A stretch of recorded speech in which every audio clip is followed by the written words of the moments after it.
Call to order the regular city council meeting for Monday, May 19th. First item is the roll call. Lessem, Here.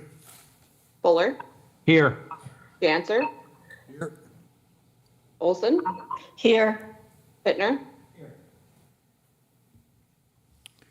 Please join me in the Pledge of Allegiance.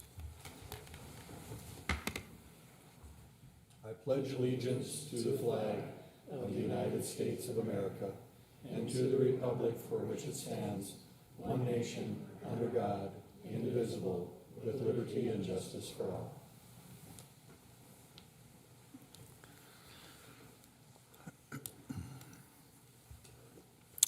Item 3 is the mayor's report. Tonight, I have a proclamation.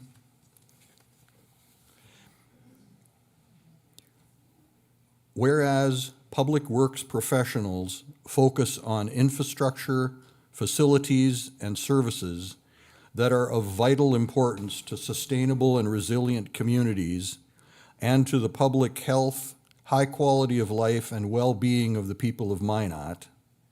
And whereas these infrastructure, facilities, and services are provided through the dedicated efforts of public works of professionals who are engineers, managers, and employees at all levels of government and the private sector, who are responsible for rebuilding, improving, and protecting our nation's transportation, water supply, water treatment, and solid waste systems, public buildings, and other structures and facilities essential to the well-being of our citizens.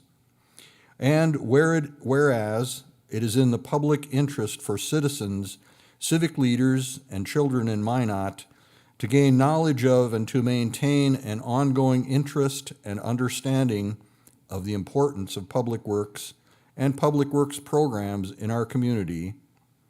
And whereas 2025 represents the 65th annual National Public Works Week, sponsored by the American Public Works Association and the Canadian Public Works Association, with the theme of People, Purpose, Presence.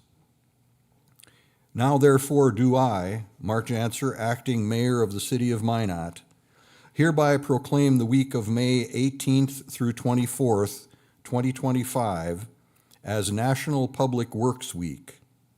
I urge all citizens to join with representatives of the American Public Works Association and Canadian Public Works Association and government agencies in activities, events, and ceremonies that pay tribute to our public works professionals, engineers, managers, and employees, and to recognize the substantial contributions they make to protect our local and national health, safety, and quality of life.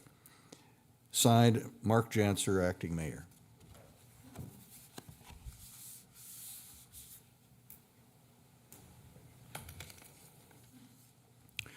Next on the agenda, I'd like to call forth Ellen Fenner to talk about a result of a project that was initiated a little while back and which has now borne fruit. So Ellen, welcome. Thank you, Mr. Janser.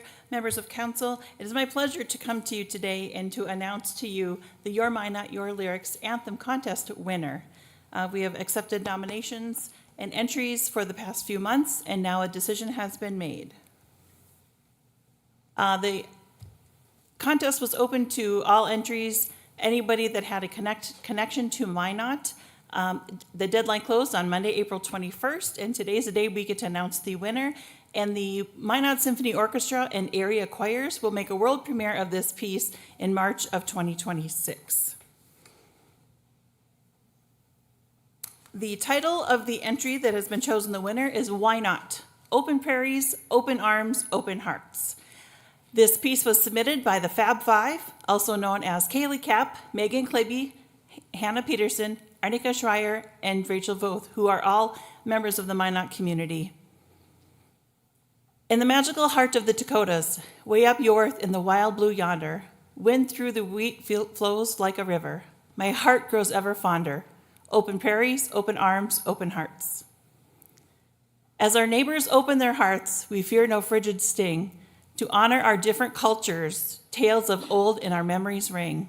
Open prairies, open arms, open hearts. Through the waters that rose and the storms we weather, wayfinders guide us through the labyrinth we wander together. Open prairies, open arms, open hearts. As choirs quote your kindness and brass bands blare of the brave, we paint your stories in murals bold and proclaim your greatness till the grave. Open prairies, open arms, open hearts. We end with this proclamation, no matter how far we roam, to our dearly beloved Minot, you will always be our home. Thanks to your open prairies, open arms, and open hearts. So this, like I said, this will be premiered by the Minot Symphony Orchestra during their centennial season in March of 2026, and will be joined by area choirs, as the anthem will be written by Dr. Emerson Eads of Minot State University. Be happy to answer any questions anybody has at this time. Thank you very much. Thank you. Appreciate it. We'll look forward to the premiere performance of that piece. And now next is item 3.2, which is a update, a report presentation by Shane Gettle on the legislative session just concluded in Bismarck. Welcome, Shane. Oh, thank you. Thank you, Acting Mayor and council members. I welcome the opportunity to brief you on the 2025 North Dakota legislative session. I'm not going to be as poetic as what we just heard. I have to be more technical, so but we'll get into it here. I maintained a weekly update of a number of bills that we tracked, at one point over 100 bills, and that's available to you all. I'm not going through every bill tonight. There are a lot of bills in the slides, and I don't think we have time to spend all the time I'd like to spend on each of the slides either, but I put in the slides what I thought were the most impactful bills for the city of Minot. Now, throughout the session, I'll give you a quick overview of the session itself. The 2025 legislative session adjourned sine die around 4 a.m. on Saturday, March 3rd, 2025, and it wrapped up on the 74th day of the legislative session. So they've saved 6 days, which could be used if a special session is needed later. Lawmakers were extremely busy. There were 1,021 bills and 68 resolutions that were introduced, so that's 1,089 total, and that was the most since 2009. Out of these, 615 bills passed both chambers, and as of today, the governor has vetoed 4 bills entirely. He actually has until Friday of this week to get some more signed, and there's some out there that he hasn't yet signed. So they're taking their time with some of them. Mainly that's waiting for the engrossed versions to get online through Legislative Council before they take the time to sign them. So he has until May 23rd to act on the remaining bills. Importantly for the city of Minot, the legislature passed a record $20.3 billion 2-year state budget. That's a 2% increase over the last biennium. And within that, the general fund spending is about $6.25 billion. That's up $150 million from the previous budget, but it's still below the peak that we experienced in 2013-2015. This high level shows the state is keeping up with the economy and major investments that will impact Minot as well, and I'll detail those in a moment.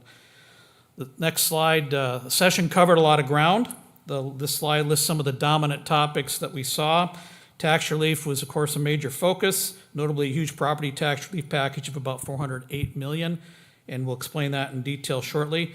K through 12 had an over $3 billion budget. Higher education saw $3 1/3 billion in state funding, which is notable for Minot State here. And water infrastructure, which is important for Minot, almost $563 million for water supply projects and $117.6 million for flood control. And we'll be taking a deeper dive on what that means for the Mouse River and our regional water supply NAWS in a moment. The state approved $300 million for a new state hospital in Jamestown and addressed prison overcrowding with funds to county jails and a new correctional facility. Property rights issues were also dominant, with eminent domain and land use setbacks being debated, partly in response to energy projects and rare earth development proposals. And we'll touch on one of those new eminent domain laws that will impact the city. Finally, social and cultural issues were discussed, for instance, legislation on abortion and library content for minors. One high-profile bill that was vetoed by the governor and is in my slideshow later here as well. So overall, the session's outcomes range from boosting funding to policy changes, and I'm going to focus, like I said, on those that are most impactful for Minot. So we're going to start with the next section here, and that's Hub City funding. And we've been at this issue of Hub City funding now for quite some time. This is a chart. The yellow highlights are really what I want to have you see in terms of the Hub City. There's one more box on here that wasn't on here before for Hub City funding. That's a Hub City Debt Relief Program, which I'll get into. That's in the yellow. That's on the left side of this chart. On the right is where the water projects come from in terms of distribution. We'll be getting into those this evening as well. So next slide. This one thing that we need to understand is our Hub City funding comes from a Hub City Impact Score, which is based on the criteria that you see up on this slide. Notably, Minot's score has been increasing every biennium. That's partly because oil production has been maintained in this human services or social services unit that we're in Mountrail County, while there's been some declines in Williams and Stark and other parts of the state. There is increased oil production in Divide, which is going to benefit Williston, but overall our score has been increasing. We don't have the score yet in place that will impact us now, but we're at 12.9 under this formula. Next slide. Now, some background. North Dakota collects taxes on oil and gas production, and by law, a share of that revenue is distributed back to local areas. For Hub City, this distribution starts with the impact score and then factors in those things that I showed you on the previous slide, like employment in mining, oil and population growth rates, et cetera. With the continued strength of oil production, the state has made assumptions for the upcoming biennium, roughly 1.15 million barrels per day in the first fiscal year at $59 per barrel, and then 1.1 million barrels per day, decreasing from 59 per barrel down to 57 per barrel. And so these are the assumptions which drive some of the equations that I'll get into here this evening. Next slide. So reminding you that the Hub City stuff comes on this side, there are really three components down below where the Hub Cities get funding. Two of those were in place from previous sessions, and there's a new one on there. Well, let's go with what's been in place to start with, and that's on the next slide. It's what I'll call the 4/5 gross production tax formula. This refers to the law that allocates 4/5 of certain oil tax revenues to impact areas, including Hub Cities. And based on the legislative assumptions mentioned, I said Minot's Hub City score, we're estimating at 12.9. That will be adjusted yet. It's slightly up from 12.1 when I was here 2 years ago. Under this formula, the score translates to a significant dollar amount. For the city of Minot, the state's treasurer's office, using that score, would project that $6.32 million in the first year of the biennium and $5.84 million in the second year. So roughly $12.16 million in total funding for the next biennium. This would be a conservative estimate because the legislature believes that it's acting pretty conservatively in the oil production levels and in the pricing. Next slide. To give a sense of the sensitivity, if oil prices end up higher, say $10 per barrel, and this is my math now, not math that I checked with the treasurer's office, but I believe Minot's share would increase to about $7.41 million in the first fiscal year and about 6.85, and that would be roughly then 4.26 million. So you can see the sensitivity to oil prices if production were held steady. Of course, that same sensitivity could happen on the production side of things as well. So next slide. Realistically, we're looking at somewhere between 12 million and 14 million coming to Minot via this formula over the next 2 years. So for your budgeting purposes, I think that's what you can probably try to bank on.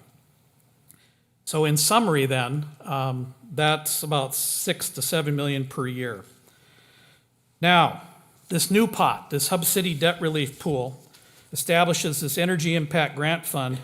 And the idea is to allocate a portion of the oil and gas tax revenue specifically to help Minot, Williston, and Dickinson pay down debt that was incurred from 2012 and is still being incurred up through the end of this calendar year, and to help pay that debt down from the last oil boom. So here's how it works. About 10.5 million per year of oil tax revenue that would otherwise go into state funds would instead be pooled for the 3 cities. In Minot's case, then, that translates roughly to 1 million per year. Previously in the session, we were looking at 2 million per year, but the program was cut in about half as the waning days of the session. So this will generate a firm amount at 9.93% is Minot's percentage of 21 million for a little over 2 million for the biennium. So next slide. You put that all together, then the range that Minot can expect from Hub City funding is somewhere between 4.245 million to 16.345 million for the biennium when you combine the 2 programs. All right, that's the Hub City funding in a nutshell. The next topic then is the Department of Water Resources budget, which has a huge impact on this city. And now we're on the right side. It's all extraction tax on this side, not the production tax, which funds water projects throughout the state, both flood control and water supply. So in this case, Mouse River, Enhanced Flood Protection, and NAWS are funded by the blue that you see on the right side of this chart. Okay, next slide.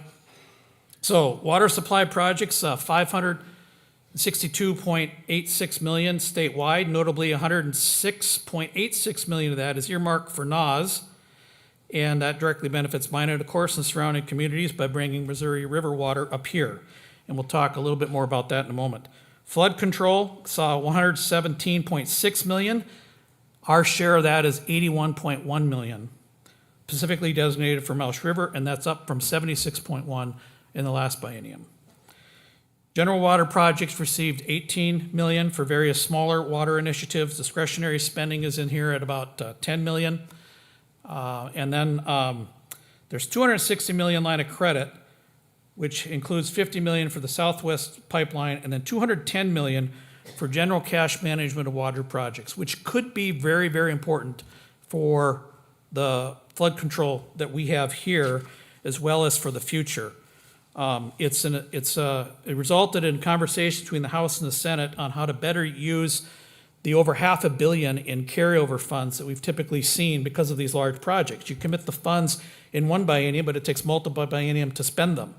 And the House was very much sold on getting more aggressive with large projects by managing that cash better. The Senate, not quite so much.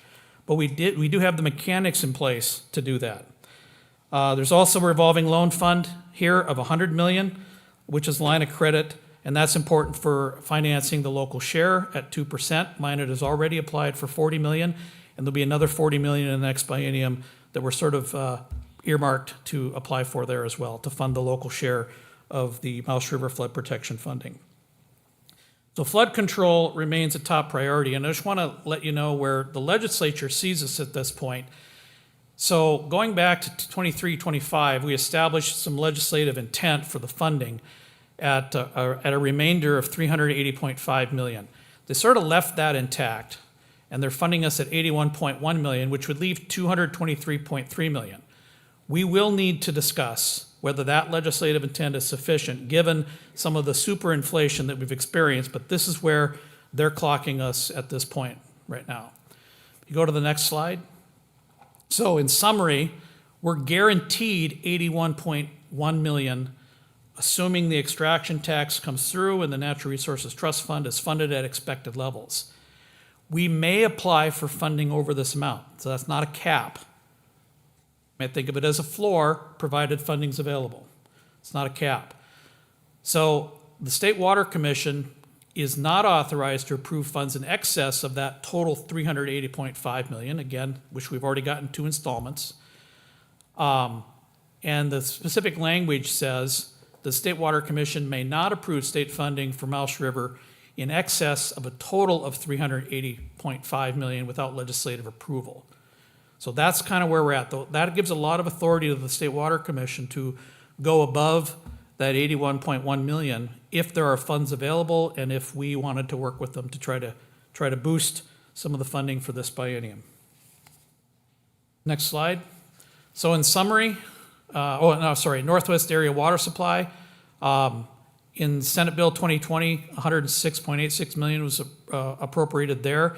It also creates a special Biota Water Treatment Plant Operating Fund. This is for the federal dollars that are coming in and can provide some operating funds for the NAS Biota Treatment Plant. And this is continuously appropriated, so it can be used for NAS plant operations without needing further legislative approval. Next slide. All right. The next few slides, I want to talk about what we have to look ahead to here, I guess. Maybe not look forward to, but look ahead to, and that's the Restructured Water Topics Overview Committee. I mentioned this cash management thing. The legislature's really struggled with how to fund the multi-biennium projects like Mouse River, like the Red River Water Supply. And so as a result of those conversations, one of the outcomes is a Water Topics Overview Committee to have more power in the future than it does right now. In the past, it's just been an interim committee like all the rest of the interim committees, but it's been elevated now under this legislation. So it has duties, and now it has powers and duties. Committee is to review and prioritize any water projects seeking over 10 million in state cost share. And those reviews are due by May 31st of even-numbered years. So we've got just 12 months for that review of our project. And they'll have a recommendation that doesn't just go to legislative management like the interim committees do. This recommendation will go directly to the appropriators. The idea is we get a body of legislators who are very focused on water and who meet not just during the interim, but if there's a proposal that comes in a bill during the legislative session, they meet in order to make a recommendation directly to appropriations as well. This is to help with term limits so that there's some water knowledge that is built and maintained over time. And so that's what this committee is supposed to do. Next slide. So it's authorized to solicit and study draft legislation during the interim, and it can collaborate with the State Water Commission. Is also authorized to hold joint meetings with the Water Commission. And one of its objectives is to track and report project expenditures, fund balances, and the prioritization methods. Next slide. And then it's also directed to study the use of earmarked multi-biennium water project funding, like Mouse River, and the committee's appropriate involvement in the prioritization process. There will be a report prepared by this committee for the 2027 legislature. And so Water Topics is setting itself up here, the legislature set it up to become a gatekeeper for the large-scale water funding and planning. And I think this will be an opportunity for us during the interim to more directly engage with legislators who won't just be wearing an interim hat, but will see themselves as having a more permanent role as long as they're in office on water planning. And hopefully that helps. One of the big topics will be the cost share policies of the state, and then analyzing whether those current cost share formulas and projected funding will meet the water project needs through the year 2039, and how to handle maintenance and project shortfalls. And they'll recommend strategies if funding gaps are identified. And by planning out this far to 2039, the idea is to try to get to a sustainable funding model that looks at these projects and says, here's where we want to end them. What do we need to do in the interim to try to get them financed? There's a good deal of discussion about the impact of the stripper wells on the funding of the Natural Resources Trust Fund, since once a stripper well comes into being, it's no longer taxed on the extraction side, which is going to impact the funding for the Natural Resources Trust Fund over the long term.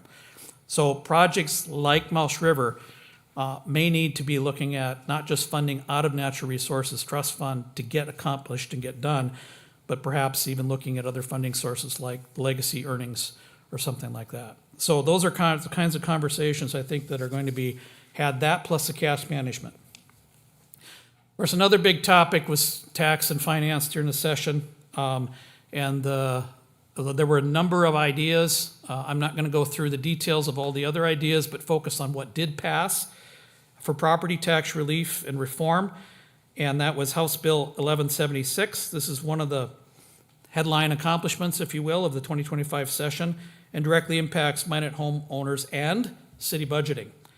So the bill uses earnings from the state's $12 billion legacy fund to fund relief, and it creates a $1,600 annual primary residence credit for homeowners, again, on their primary residence.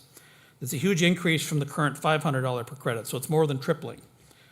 So these are owner-occupied homes, and in another bill, which just follows this slide, you can see that that owner-occupied is important, or homeowner-occupied is important, because they extended this relief to homes that are owned in trust or in life estates as well during the session. It caps future local property tax budget increases at 3% per year across all property types. And so this is a very significant policy change. It means that the city's property tax levy in total dollars generally cannot grow more than 3% from year to year unless voter approval is sought for higher increases, or you have unused capacity from prior years that can be applied to it. This cap is intended to ensure that the relief isn't undone by other local large tax hikes. The bill also expands the renter's refund program and the disabled veterans property tax credit, and it was declared an emergency measure, so it makes those changes effective for the tax year that we're in right now. And it passed the House 86-4 and the Senate overwhelmingly at 46-0 on the final day of the session, and I think it was signed by Governor Armstrong on May 2nd, but I don't think that's shown up in the system. Maybe it has by now. But anyway, it's effective for the upcoming tax bills. So here's just a summary then of what I just went through on its impact. Next slide.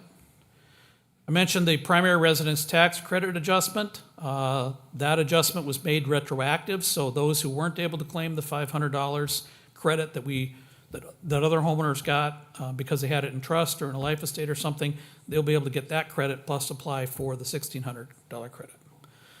Just a few other tax measures, and we'll go through these fairly quickly here. There was a sales tax exemption put in place for fire departments. Next slide. There's a fuel tax refund for those fire departments. So if you buy a truck, which would be the most significant type of investment, and you use those trucks a lot, you get a fuel tax refund. On the previous slide, you'd get pretty significant tax relief by not having to pay sales tax on that new large equipment. Next slide. There's also some updated reporting rules for infrastructure grants. Notably, though, it's important that we not miss, if we have grants coming from the state for infrastructure, later missing reports could result in a 2-year grant ineligibility. So these deadlines have some consequences if they're not met. So we just need to be mindful that our finance staff, if there's a grant coming into the city for infrastructure, is aware of these deadlines, because now there's a pretty substantial consequence here for not meeting that report. Now, state and local government, there's a number of things here that we'll talk about this evening that impact Minot. The first is a requirement for local government meetings. Under Senate Bill 2180, you already do this. You already have a period of your meetings here that are open to public comment, but not every political subdivision has done that. But this will still potentially change a little bit of the way you've been doing them by setting some new parameters for them. So under this law, there are some new submission rules. So commenters must submit their name and address in writing, but the address remains confidential. That's not part of the public record. It just shows you that they are potentially here a resident or a voting resident of the city of Minot. It gives political subdivisions the power to set some reasonable time limits on a per speaker basis or a total period of time that's allowed for this public comment, and to limit public comments to those items that are on your agenda. So one couldn't then, for example, come up and start talking about Russia and Ukraine if that weren't a topic on your agenda and you were to restrict it in that fashion. The governing body is to adopt a public comment policy addressing relevance, decorum, and legal boundaries. And then it can also have in there some prohibited content, for example, defamatory, harassing, getting into confidential information, or things already covered by other processes. And the whole goal was to promote transparency, encourage more public input. Like I said, you already have a history here, but the concern with other political subdivisions and opening up their meetings was, can we keep this orderly? Well, that's what this was designed to try to do. Next slide. There's 2324, which streamlined the process for cities that have home rule charters like Minot to have more flexibility when those charters need to come into compliance with either a new law or a ruling by a court. So this change means that you, as a council, have the power to amend your home rule in order to comply with those types of things without sending it out to a vote of the people, if you have an amendment process that did that.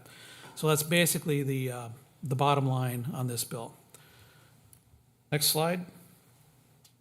1142 deals with legal liability caps for government entities, and these caps limit how much a person can recover in a lawsuit against a government entity for things like negligence.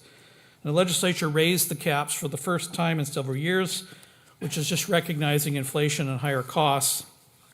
So until June of 2026, so for the next year or so, the cap is $468,750 per person, which is up from $375,000, and $1.8 million per occurrence then on the rest. So if an incident affected multiple people, the total cap for that single incident is now $1.875 million.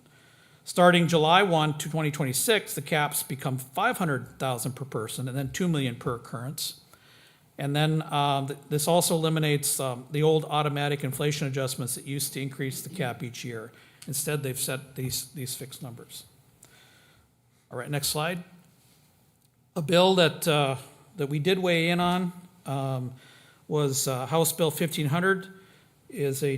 Says a change in zoning law that could come into play after disasters or accidents. It relates to non-conforming residential structures. So for example, that would be a house that doesn't meet current zoning setbacks or is in a zone where it normally wouldn't be allowed, but it exists legally because it was grandfathered in. Under some existing ordinances, if such a structure were heavily damaged, for example, typically more than 50% of its value, the owner couldn't rebuild in the old footprint. They'd have to conform to the new zoning and no longer be grandfathered in, which might be impossible or costly for the homeowner. That was the argument. But this allows homeowners to rebuild a damaged, non-conforming house, even if the damage exceeds 50%, as long as they meet certain conditions. And those are spelled out. The owner has to reapply for a building permit within 6 months of the damage and can start construction within a year. And the rebuilt structure must stay within the original footprint, the height, the square footage of the old structure. It can't be bigger than or extend out further, for example. It has to maintain the parking requirements, meet the building and fire codes, and not encroach on neighboring right-of-ways. You generally cannot expand the structure beyond what was there unless you'd be zoning compliant in doing so. And so local controls preserved, so a city like Minot can adopt less restrictive rules if you wanted, and it gives you more flexibility than the state requires, but you have at least have to allow what this law allows. That would be the way to put it. One exception is if it's in a floodplain or a floodway. Federal floodplain standards still apply, so it doesn't override floodplain management rules, which often have their own 50% damage tied to FEMA regulations. So we did oppose the bill. This is the way it ultimately came out. Next slide is modernized legal notice requirements. It updates how legal notices must be published. It kind of reflects the digital age, but it was driven by the Public Service Commission having a complaint that in one of the local papers would require to publish notice. It didn't get published, and it caused them to move whatever hearing that they had in place, and that was expensive for them and the parties involved. So now the Newspaper Association, which maintains its own website, will be managing this process, and any public notice can then be published both in the traditional fashion as well as on the website. And if it should fail to be published in the traditional place, the fact that it's also published out on the website controlled by the North Dakota Newspaper Association will suffice as public notice. You can think of it as a backup then to make sure that if there's an error or a broken link or something like that, that doesn't disrupt the planning for that particular meeting. Next slide. There are a couple bills that dealt with public transit services. One of them was 1106, providing a $2 million appropriation to support non-fixed route public transportation. And next bill. And then one that did $2 million to support paratransit services, and I believe this was focused on fixed route city transportation providers. There's also a study here looking at all of this. Next slide. There's a new wastewater infrastructure grant program, and it's be administered by DEQ. It covers up to 60% of project costs and prioritizes projects that lost federal funding for some reason and are shovel-ready. And if you get federal funding later, then you have to repay the grant that came out. So this is where it's supposed to be focused, and it'd be an aid to help communities that are in that predicament. Next slide. There's an expanded ban on mass and group gatherings. Is now Class A misdemeanor to conceal one's identity while gathering with others who are also masked in a public place. There's some exceptions in here for Halloween and masquerade events, etc. Next slide. Vaccine mandate opt-out requirement. There's a new statewide opt-out rule in place. Government entities must provide opt-out options for any required vaccine based on health reasons, religious beliefs, or philosophical objections. It applies to political subdivisions, and the purpose is to ensure personal choice and autonomy in vaccination decisions across all public settings. Next slide. And then over, as I understand it, near the 2 and 52 bypass, there'll be some land that'll be transferred to the state, and that will become a new state building that will house at least a couple state agencies. And so that's, the OMB is allowed to borrow $5.6 million as a line of credit from the Bank of North Dakota, which would then be repaid with a deficiency appropriation later to move that project forward. Next slide. Sensitive images. This Senate Bill 2083 defines a sensitive image as one showing exposed intimate body parts, gruesome injuries, deceased individuals, and minors. And it becomes an exempt public record, which means public entities may withhold these images. Disclosure is discretionary then unless another law requires release. And the purpose of this bill is to protect privacy and dignity of individuals depicted, and it prevents the automatic public release of traumatic or intrusive content. Next slide.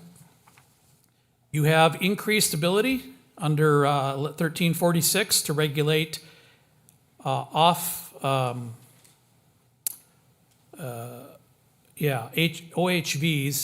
excluding electrical bicycles. And then in the next slide, you'll see you also have increased authority to regulate golf court use on city streets as well. And then finally, there was a good deal of discussion about creating a statewide government spending database that political subdivisions and school districts, et cetera, would put their information into. This got transformed into a study for the interim, but there may come a day as a result of the study in which some key information on local budgets would be uploaded onto a website that would be available on a statewide basis. The challenge of doing this is to get it into a uniform shape so the data can be understood in the same way across political subdivisions. All right, municipal courts, law enforcement, and firearms. The most significant thing was municipal court overhaul.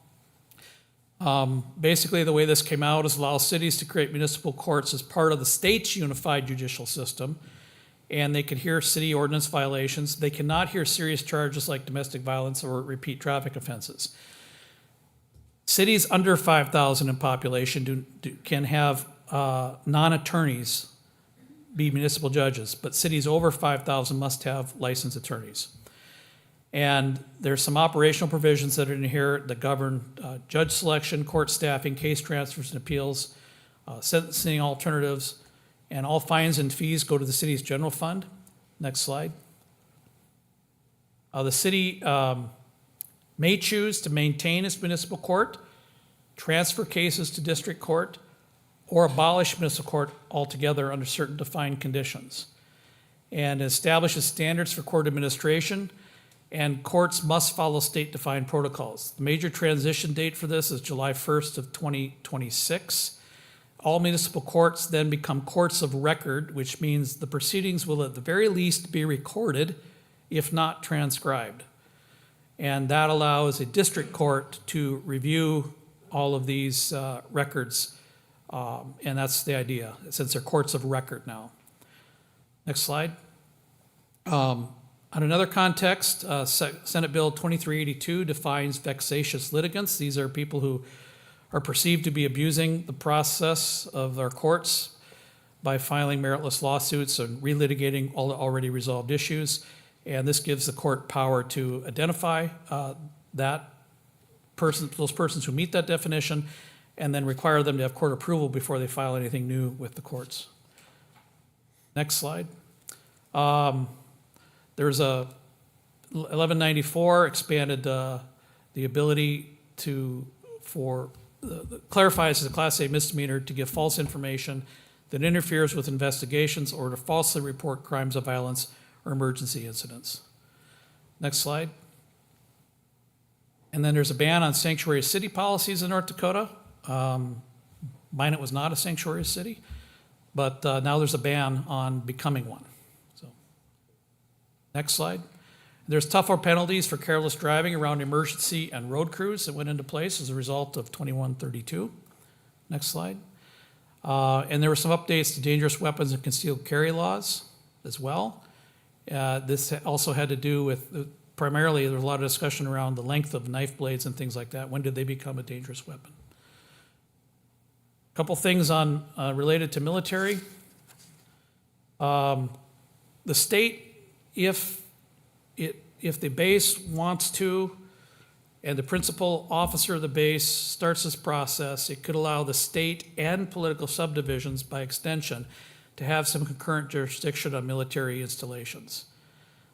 So this is, as far as I understand it, optional on part of the base to enter into these kinds of things, but it could have an impact locally as well. Next slide. And then there was a bill 2398 designed to protect military bases through compatibility planning. So it would create a military impact zone and define that as an area surrounding military installation, boundaries set by compatible use studies based on each base's mission. The idea here is to avoid encroachment by development upon a base and upon its assets. And interestingly enough, the Agriculture Commissioner will be kind of central to this, the committee will be then comprised of local governments and voluntary participation from base commanders. And the idea is to guide is the key word here, not require, but guide zoning, land use, infrastructure, and energy project decisions near bases. Okay, there's a few things that I wanted to draw your attention to in elections and petitions.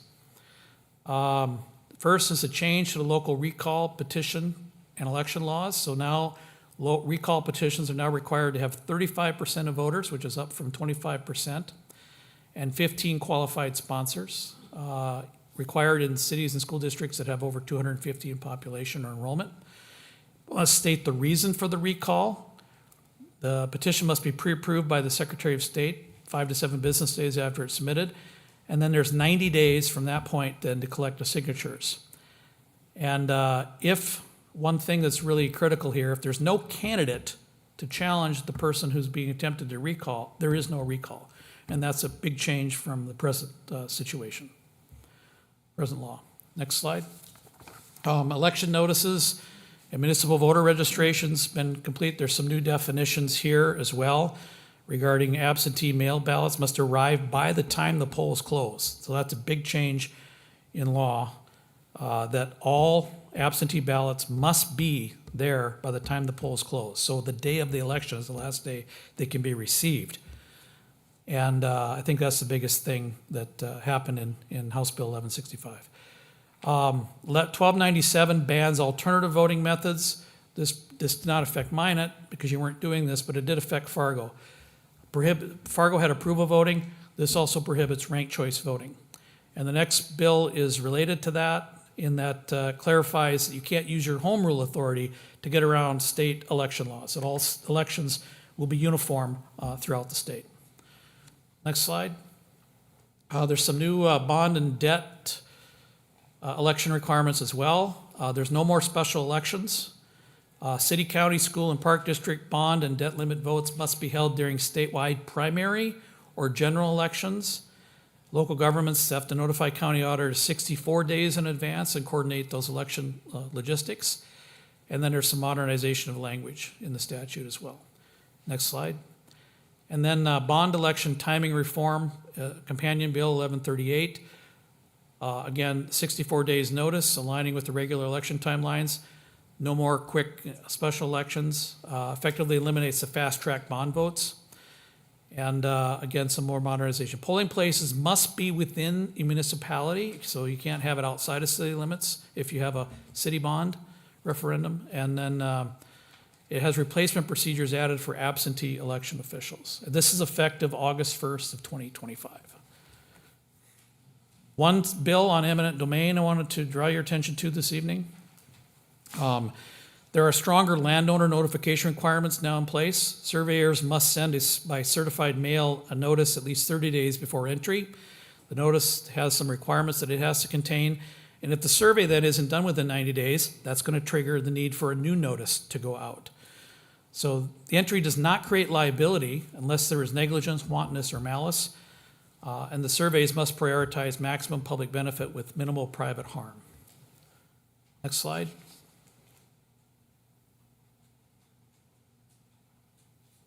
Couple things in the area of what I term workforce and economic development. The state fair falls into this, and the total appropriation was over $2 million, $642 for the general fund, and then 1.5 million strategic investment improvement fund for 2 capital projects.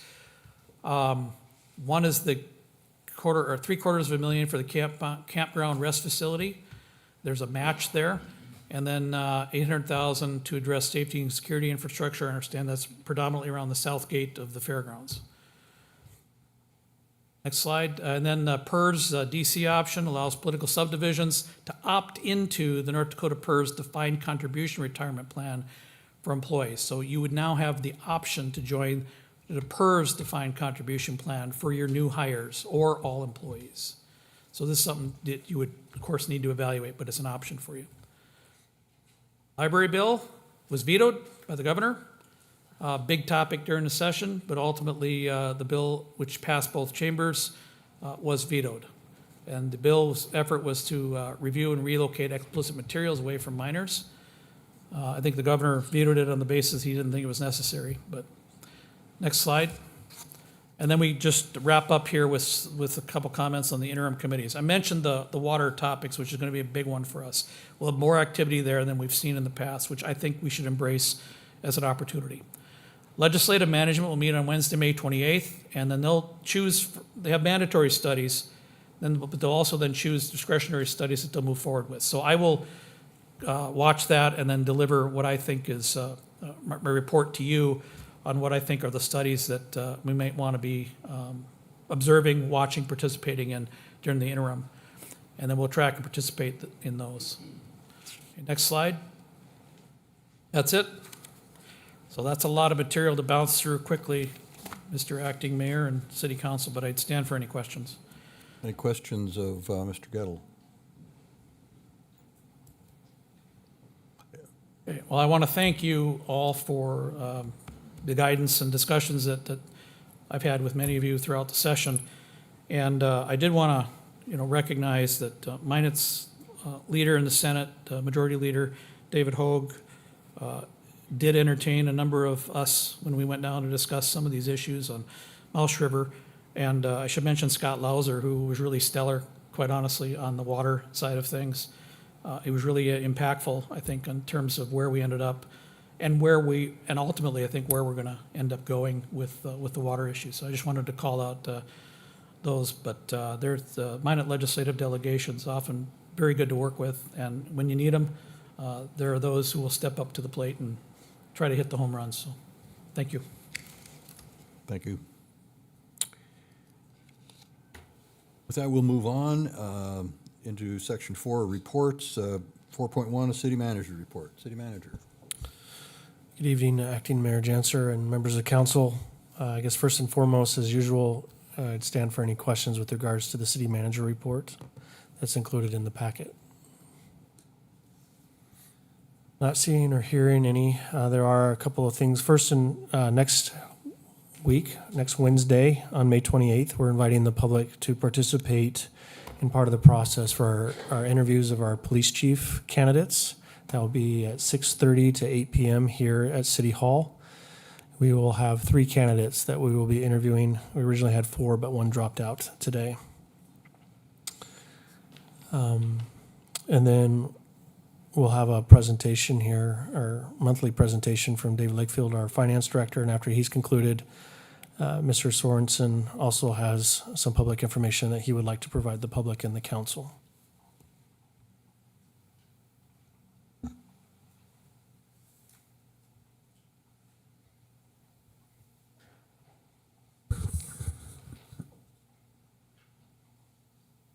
President Janser, members of the committee, I'll try to move through this quickly so we don't keep you here too long tonight.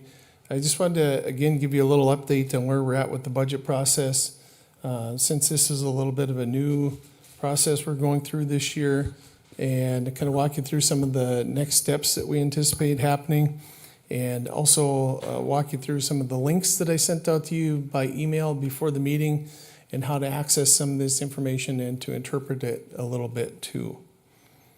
So just as a little bit of a review, our attempt to, at the start of the construction of the budget this year, we built in some assumptions into the department budgets, and their task was to develop a flat budget scenario for 2026, and then a 3% increase in 27 and 28, and that was for the operations budget, which included things from salaries through their department supplies. It didn't include some of the other things like pass-through items or capital items.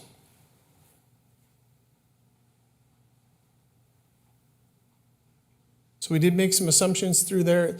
Once those flat budgets were completed, the finance department downloaded all of that information and created some spreadsheets that were used as a template, and the departments were then tasked with the endeavor of creating a budget scenario that was a 3% decrease and then also a 3% increase moving forward for 3 years.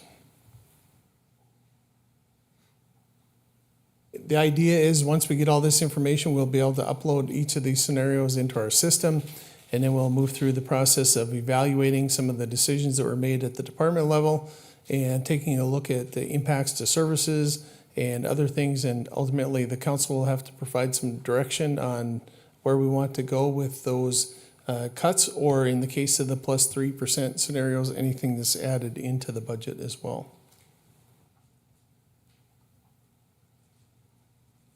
Okay, so our progress. The flat budget scenario was submitted. It was due by May 2nd. It included the built-in assumptions, and it was to include detail and impacts for each line item. The submissions ranged from a grade of A to some that weren't so good. The plus 3% and minus 3% scenarios are due May 23rd by close of business. They are also to include the built-in assumptions and include detail and impacts for each line item.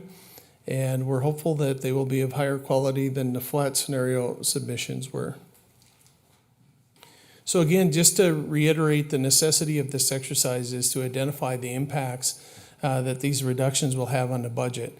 And with some of the assumptions that were made in the flat scenario, even a flat scenario with the increases in salaries and benefits that we're anticipating is going to mean that there are going to have to be cuts in other line items to accommodate that. We're being forced with some of the outside factors that are here with property tax caps and other issues, other demands on resources that we're forced to look further into the future. And I think that is going to be the new norm for us in the budgeting process. And we need to evaluate current decisions with future impacts in mind. You know, we constantly are looking at things for this year or maybe next year.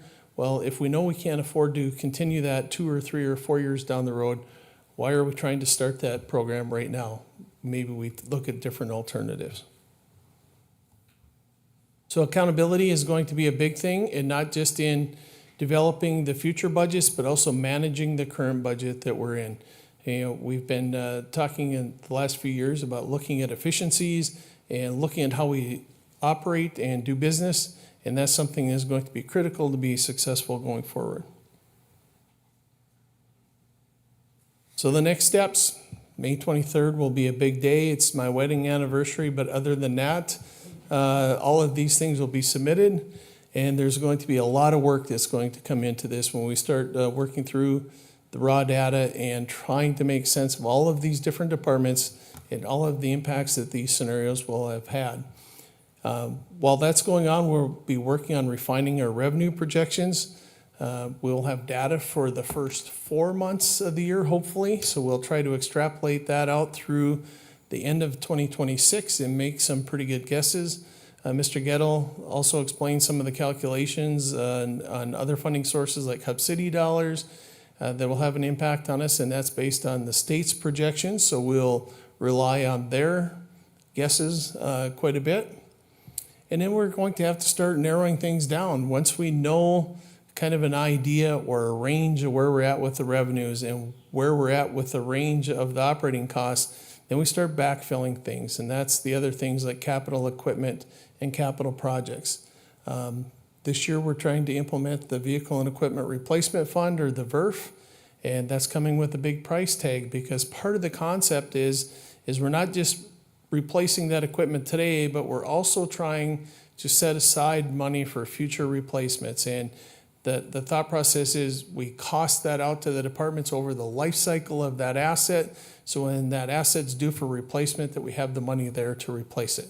So in theory, it's a great idea. It's a great way to operate if we can do that, but it puts a strain on the budget to get it in place today. Prioritizing capital infrastructure projects. We have some legacy projects that we're dealing with here. Some momentum to get some state funding, and we need to get some of these projects across the finish line, so it takes a little bit of the pressure off some of the allocation of resources. So one of the tasks that we'll have will be to compile a list of program and service level changes. There are going to be some things that in a flat budget scenario, and particularly in the -3% scenario, that we just are not going to be able to accommodate. And that's part of the decision that we'll have to make, or ultimately the council will have to make, is what direction do we want to go? You know, what is the priority for the community? And then we'll do the best to come up with a plan that accommodates that efficiently. One of the things that we have done now, we met this last week with the groups based on who they report up through, the city manager or the assistant city manager. The idea was to kind of break the entire department head group down into smaller functional units so we can talk through these budget processes and make sure that we keep everybody on track. So we'll have those reoccurring every other week or more often if we need to. As we work through this budget process, we can keep everybody on track. So I did share workbooks with the city council earlier today, so I'll take just a couple of seconds to walk you through what that looks like.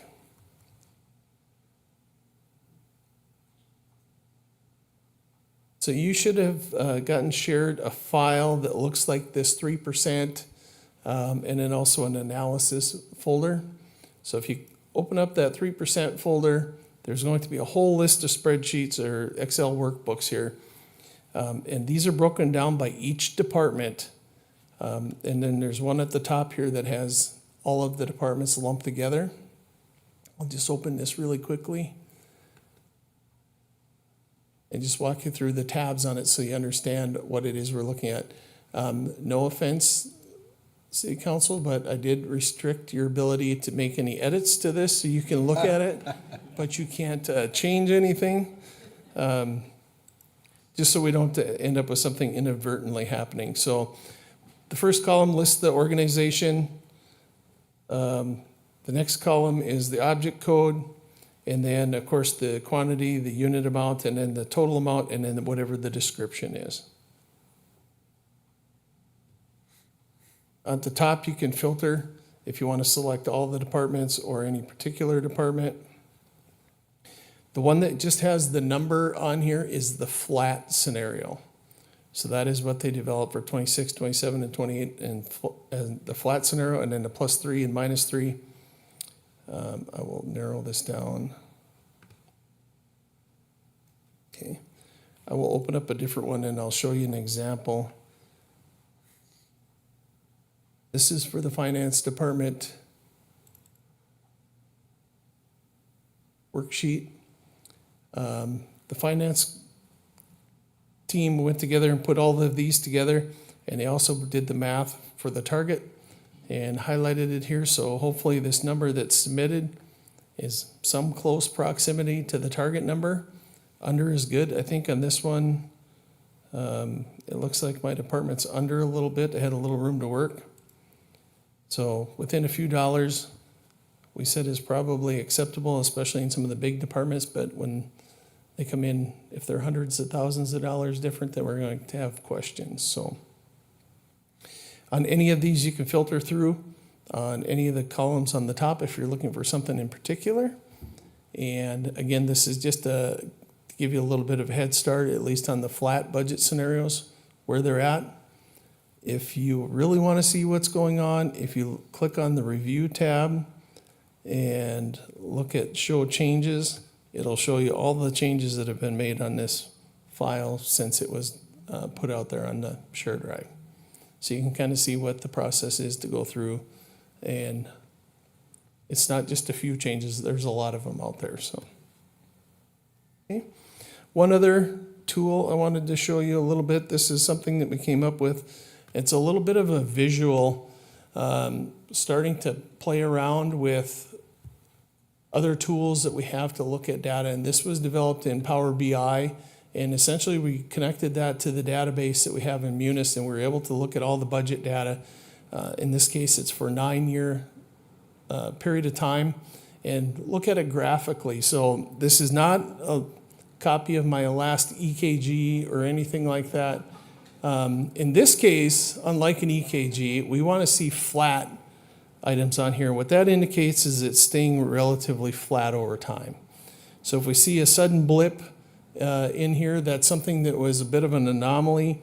And I think when we looked at the city council one, that was funding for the CTE that came through that year, that it was an anomaly and it was something a little bit out of the ordinary, and that's why we had this blip and then it returned to normal.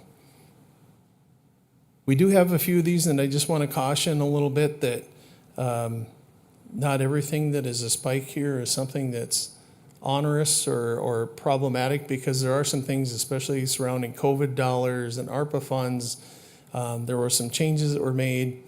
The street improvements and street maintenance used to be accounted for in the street department budget, and Lance and his team ran those projects. So a few years ago, that was all transferred over to the engineering budget. So we see the engineering budget take a big spike partway through this process, and then the street department goes down. So there are some things that are anomalies that are explainable, but generally we're looking for something that's relatively flat. Again, this is just a way, and you'll have access to this. I shared the link to this, so you can go on. As you move along the timeline, it tells you the actuals, the original budget, and the revised budget, so you can see how the budgets have changed over time.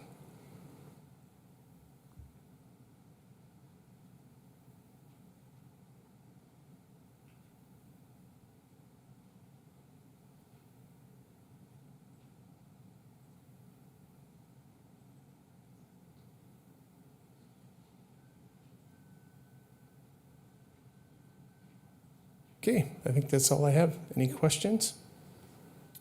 Alderman Blessum. Yeah. Thanks, Dave. I know that it's been a long road already, and there's a long road ahead for you and the rest of the department heads.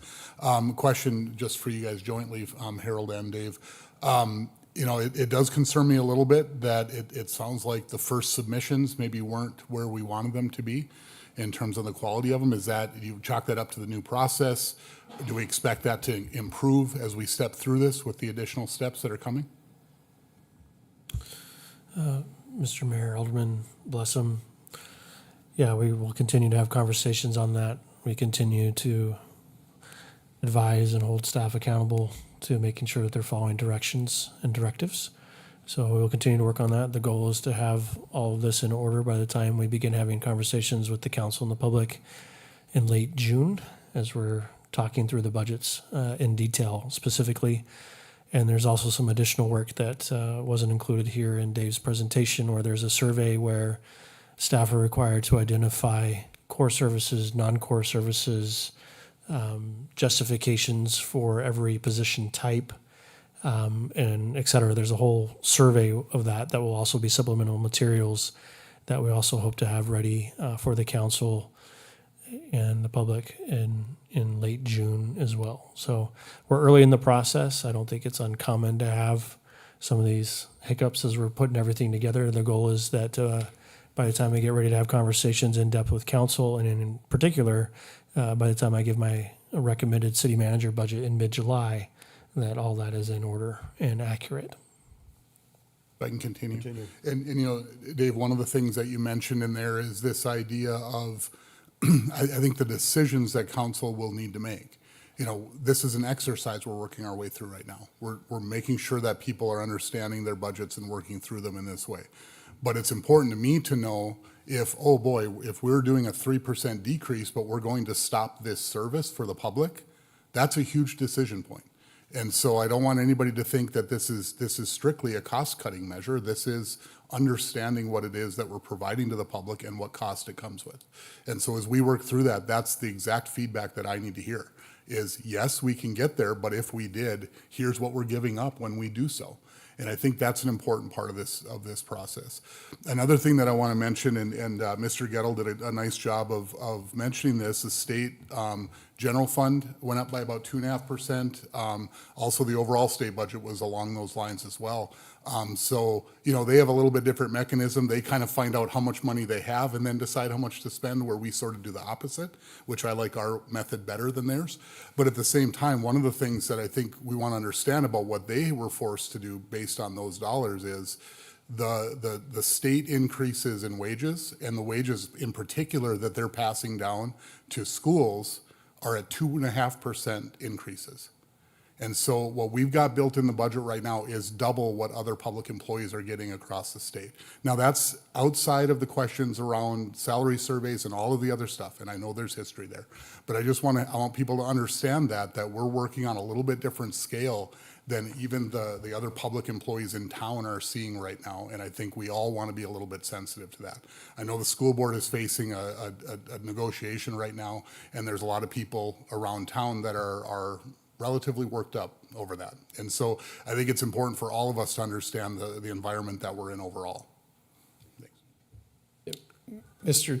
President and Alderman Blessum, you're exactly right. And I think I told the council earlier at some point that we had to make an assumption just for starting purposes to get a starting point.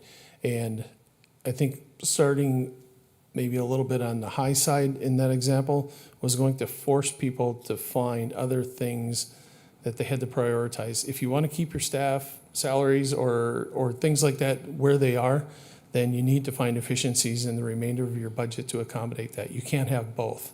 So that was somewhat intentional, that with the health insurance and some of the other benefits, it's a guess at this point. So we'll continue to try to refine those numbers. And we still have the initiative with the performance-based pay plan that we're still working on a little bit, whether we get enough of that refined for this budget cycle or if that gets pushed back a year, that'll be some discussion that we have too. But those will all be numbers that will be refined as we move along through the process. Any other questions for the finance director? Seeing none, thank you, David.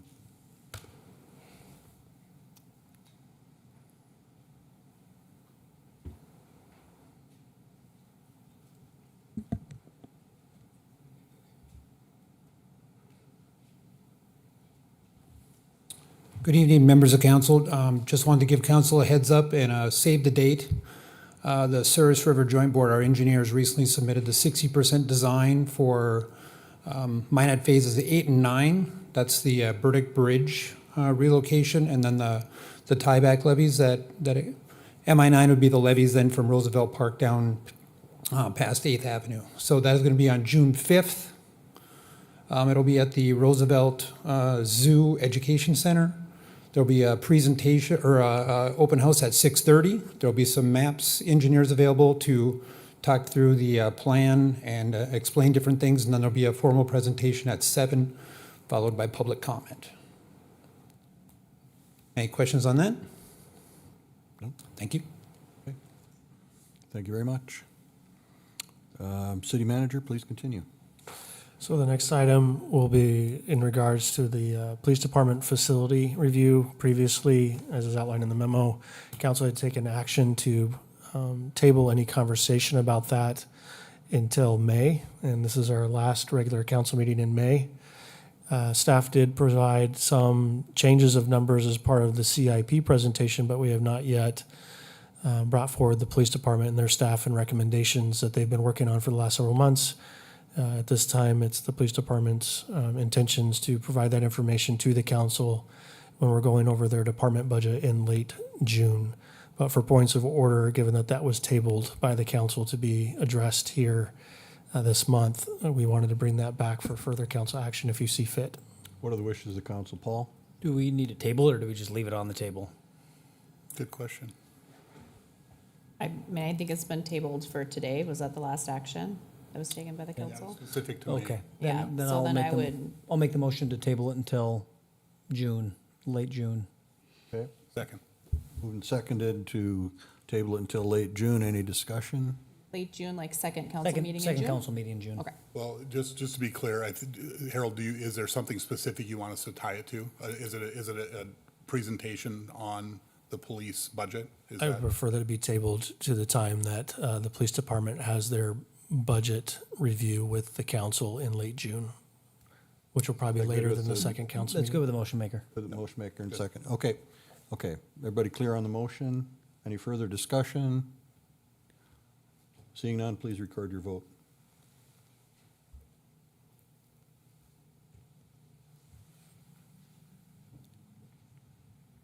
The motion passed unanimously. Please continue. The final action I have underneath city manager's report is the recommendation of the appointment of our new HR director. Ms. Kelly Beck is here this evening in the audience.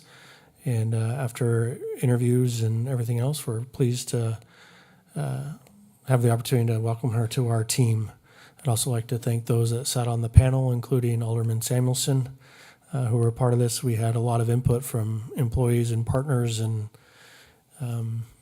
everyone else. And so Mrs. Beck stood out and excited for that. And as per ordinance, any appointment of a department head requires ratification of the city council, and that's what's before you this evening. Council, Moved. moved by Paul, Second. second by Alderman Samuelson. Any discussion? Seeing none, please record your vote.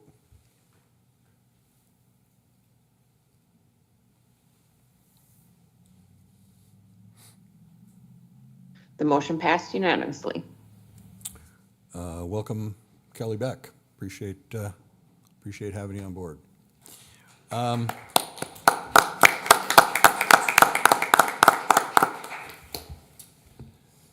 Moving then on to section 5, consider the report of the Planning Commission. Item 5.2 is a public hearing, case number 25-13, the Eden Addition. It's a preliminary plat and zoning map amendment. This is a public hearing. It's an opportunity for anyone to speak to this item for or against. Anyone wish to speak to this item, please come forward. Third and last time, anyone want to speak to this? Seeing none, what are the wishes of the council? Paul? Mr. Mayor, I move that we close the public hearing and approve the item with recommendations from the planning commission and staff. Second. Moved by Paul, second by Mike. Any discussion? Seeing none, please record your vote.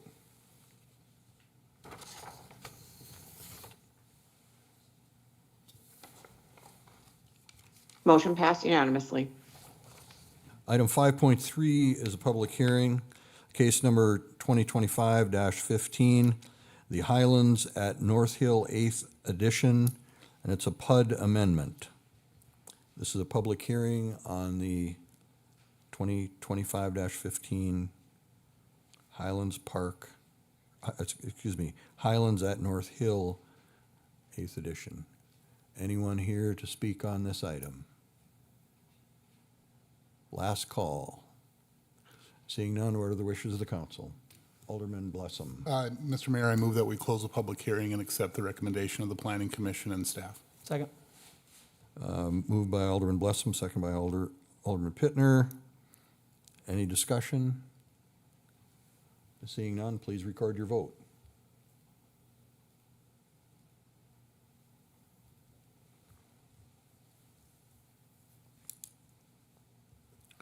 Motion passed unanimously.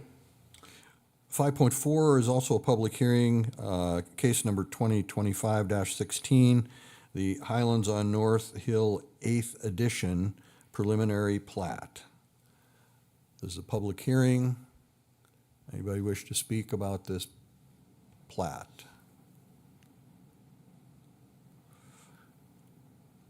Last call, anybody wish to speak about this plat? Seeing none, what are the wishes of the council? Paul? Mr. Mayor, I move that we close the public hearing and approve the item with recommendations of the planning commission. Second. Moved by Paul, seconded by Alderman Samuelson. Any discussion?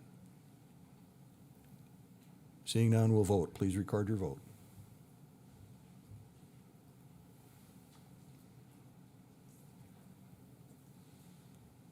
Motion passed unanimously. Very well. That concludes the Planning Commission section. Next is Section 6, Public Hearing. This is a public hearing regarding Samuel and Serrato, a building relocation request to 2811 62nd Street Southeast. This is a public hearing regarding this building relocation. Does anybody wish to speak to this? Anybody hear about the building relocation? Last call. Anyone wish to speak about the building relocation? Seeing none, what are the wishes of the council? Alderman Pittner. Mr. Mayor, I move that we close the public hearing and approve the item with recommendations of staff. Second. Second by Alderman Blessam. Any discussion? Seeing none, we'll move to the vote. Please record your vote.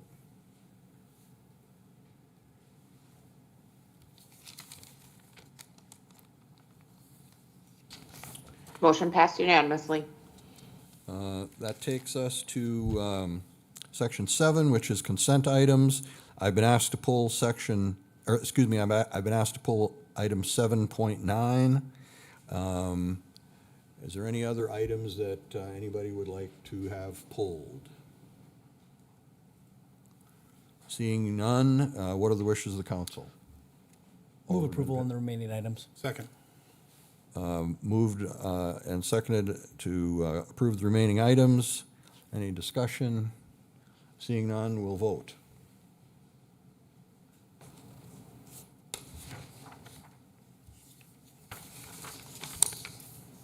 Motion passed unanimously. That takes us to item 7.9. This is a item regarding the mosquito insecticide sole source purchase approval. Alderman Blessam, you asked to have this pulled. Is there a motion? I'll move approval. Moved approval. Is there a second? A second. Seconded by Alderman Samuelson. Alderman Blessam, do you wish to speak to this? Yeah, thank you. And Brian, if you wouldn't mind coming up, I asked for this to be pulled. You know, for many, many years, we've had insecticide put onto the city. One of the things, as I took a look through this today, you know, we always want to be careful. We want to be diligent about what we're doing and the chemicals that we're putting on the residents of our city, theoretically. This particular chemical has been banned by the EU and is not in use in Europe right now. That's not to say that there aren't, mechanisms that are in place to do everything we can to keep this as safe as we can. But at the end of the day, at the very least, I wanted to make sure, and that's why I asked Brian and let him know. I apologize for having it so late, but at least to let him know, because I think an important part of this, if we move forward with doing this, is that we've got to do a great job of communicating to the people of the city. And so, Brian, if you could talk about that a little bit and what we can do to make sure that we do that if we approve it. Mr. Mayor, Alderman Blessum, the city actually does, or more specifically, the street department does a great job at releasing the information to the public. Last year, we ended up holding a town hall to go ahead and discuss the exact concerns specific to the EU side of things, the banning of the chemical itself, as well as our tactics, techniques, and procedures for distribution of the chemical itself. We do specifically release the chemical at a time of night when pollinators are not out and about. We do notify the bee population or bee farmers as well, giving them a heads up as far as when we're going to be spraying, what type of chemical is going to be going out there throughout the entire state, or surrounding region, I should say. Beyond that, we did release a PIO statement last year, letting people know where they can go on the EPA site, talking about the NALED component of this chemical itself, making sure that they take all precautionary measures for when they do end up hearing the aircraft overhead. And again, it is going to be flying overhead in the nighttime hours. Again, that's when we're seeing the best results for the release of the chemical itself. I can continue. So just again, to the public, as part of my due diligence on this, I just can't stress how strongly people need to be careful when this occurs. Part of what the EU's concern was that studies have linked this chemical to prenatal exposure with development of disabilities or issues in infants. And so people need to know when this is coming, and they need to make sure that they're taking precautions to not become exposed to it. So I just want to be clear. Again, we've done this for a long time. Brian, you referred when we spoke about it that the company that produces it, the way we distribute it, we're doing everything that we can to limit that exposure and to make sure that we're doing the right things. But the public has a part of this, and they need to make sure that they avoid it as much as possible. Any other questions for Brian? All right, seeing none, I guess, any discussion with council? Okay, I think we have a motion and a second. Please record your votes.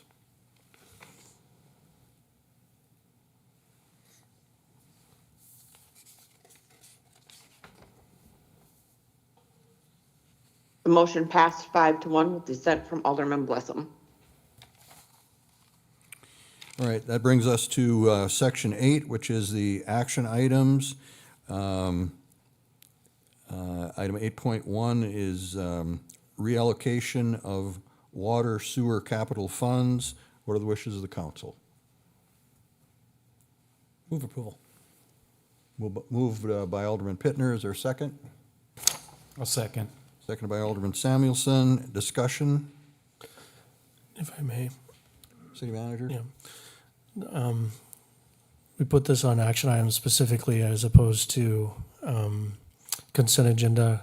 Staff has been deliberating on this, that we kind of ran into a situation where technically we were okay moving forward, but we wanted to make sure there was transparency on this. And maybe Mr. Sorensen or Dave Lakefield, if you want to come up and address this. But it was approved in the budget to purchase a tractor, and then we came up with some other alternatives to save some funding. Am I talking about the right one? You guys are, okay. And they're looking at me like I was off base. Sorry. Okay. And so we just want to make sure this was transparent. And one of the challenges is that we were planning on trading in a tractor, and we had accounted in the revenue side of things the trade-in value of the tractor. But since we're moving away from doing the tractor, that revenue won't be there. And so even though technically the staff had authority based off of the budgets that we approved, we wanted to make sure we erred on the side of transparency for council and public awareness. And that's why it's here on the action items this evening.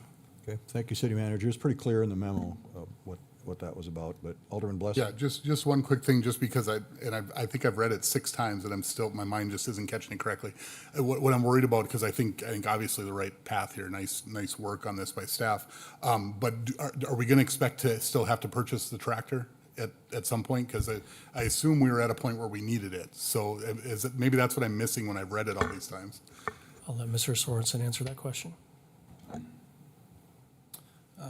Thank you, Mr. President. Alderman Blessum. So this tractor was purchased last year, or there was a tractor purchased last year. And when we put it in the budget last year, we were anticipating this would be part of an annual trade-in like we have with a lot of different equipment. So we basically buy it outright up front, and then every year we trade it for, it's anywhere from $2,500 up to $4,000 a year. So every year we have a brand new machine under full factory warranty. This one here, it's not a popular enough piece of equipment, so the trade-in was closer to like $8,000, I believe. So we're just going to keep this vehicle in our fleet and forgo the annual trade. It's a little confusing in the memo, and that's the Well, background. and like I said, I tried to read it, but there wasn't something that was clicking there, Yeah. so I got it now. Thanks. Okay. Any further discussion? Seeing none, I guess it's time to vote. Please record your vote.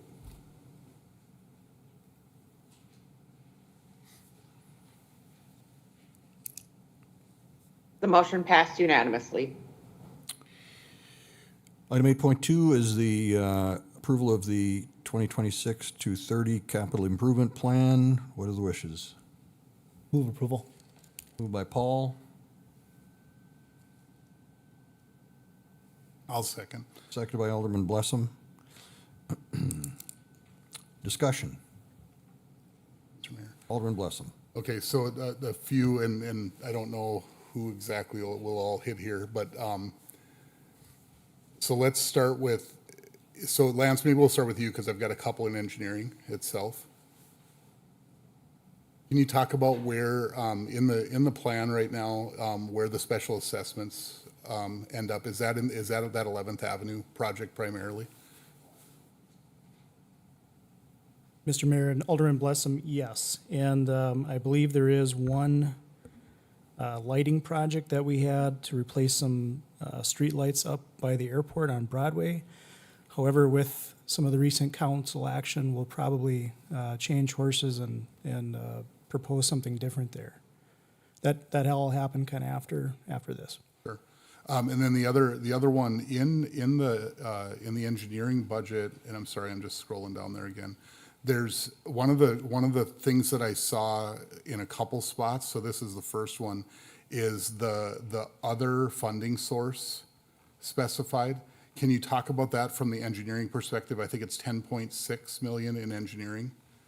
And what is that source then eventually? Does it end up being reserves, or what is that one?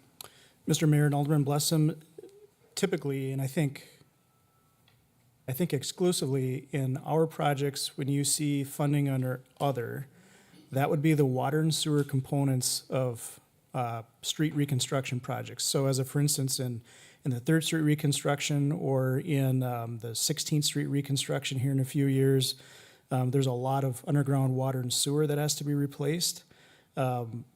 We target those dollars out of water and sewer cash reserves is where those come from. So we put those in an other category because in the list of funding sources that are built in the spreadsheet, that category does not exist. We put under other. Right. So just for the public's knowledge, then those dollars are coming from the fees that are collected on water bills. Yes, sir. That's the key place that it comes from, right? Okay, perfect.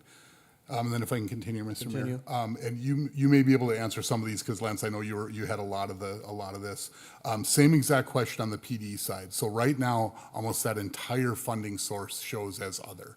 So there's 18.1 there. What is that one? What's the source there that we're expecting? Mr. Mayor and Alderman Blessum, when we worked with the finance department to try to allocate some funding to this project, right now, because it's off in the distance and we don't know what that final design is going to look like, or if you're going to proceed with the project, the comptroller had stated that it's probably going to be a combination of funding sources. So it could be some reserves, it could be some hub city, it could be a multitude of things that will be worked through as we develop future budgets. So right now, think of it probably more like a placeholder number. I think the initial number to focus on would be design funds that are already in reserves that could be applied to architectural contract to get us started on whatever project you all want to move forward with. And if I can continue, that actually segues into my last one, which is the 786 in 2026. Is that those design funds, or is that a continuation of those design funds? Mr. Mayor and Alderman Blessam, right now, those would be funds that have been allocated in the, I think it was the 24 budget for the police station remodel project. I think there was $1.5 million that council had set aside, and those funds are essentially waiting to be married up with some sort of project. And the 787 at this point it's just a placeholder number. We haven't scoped a contract or anything like that. It's based on a percentage, I believe. Okay, thanks. Okay. Any other questions for Lance? Seeing none, thanks. You're welcome. Any further discussion on the capital improvements plan?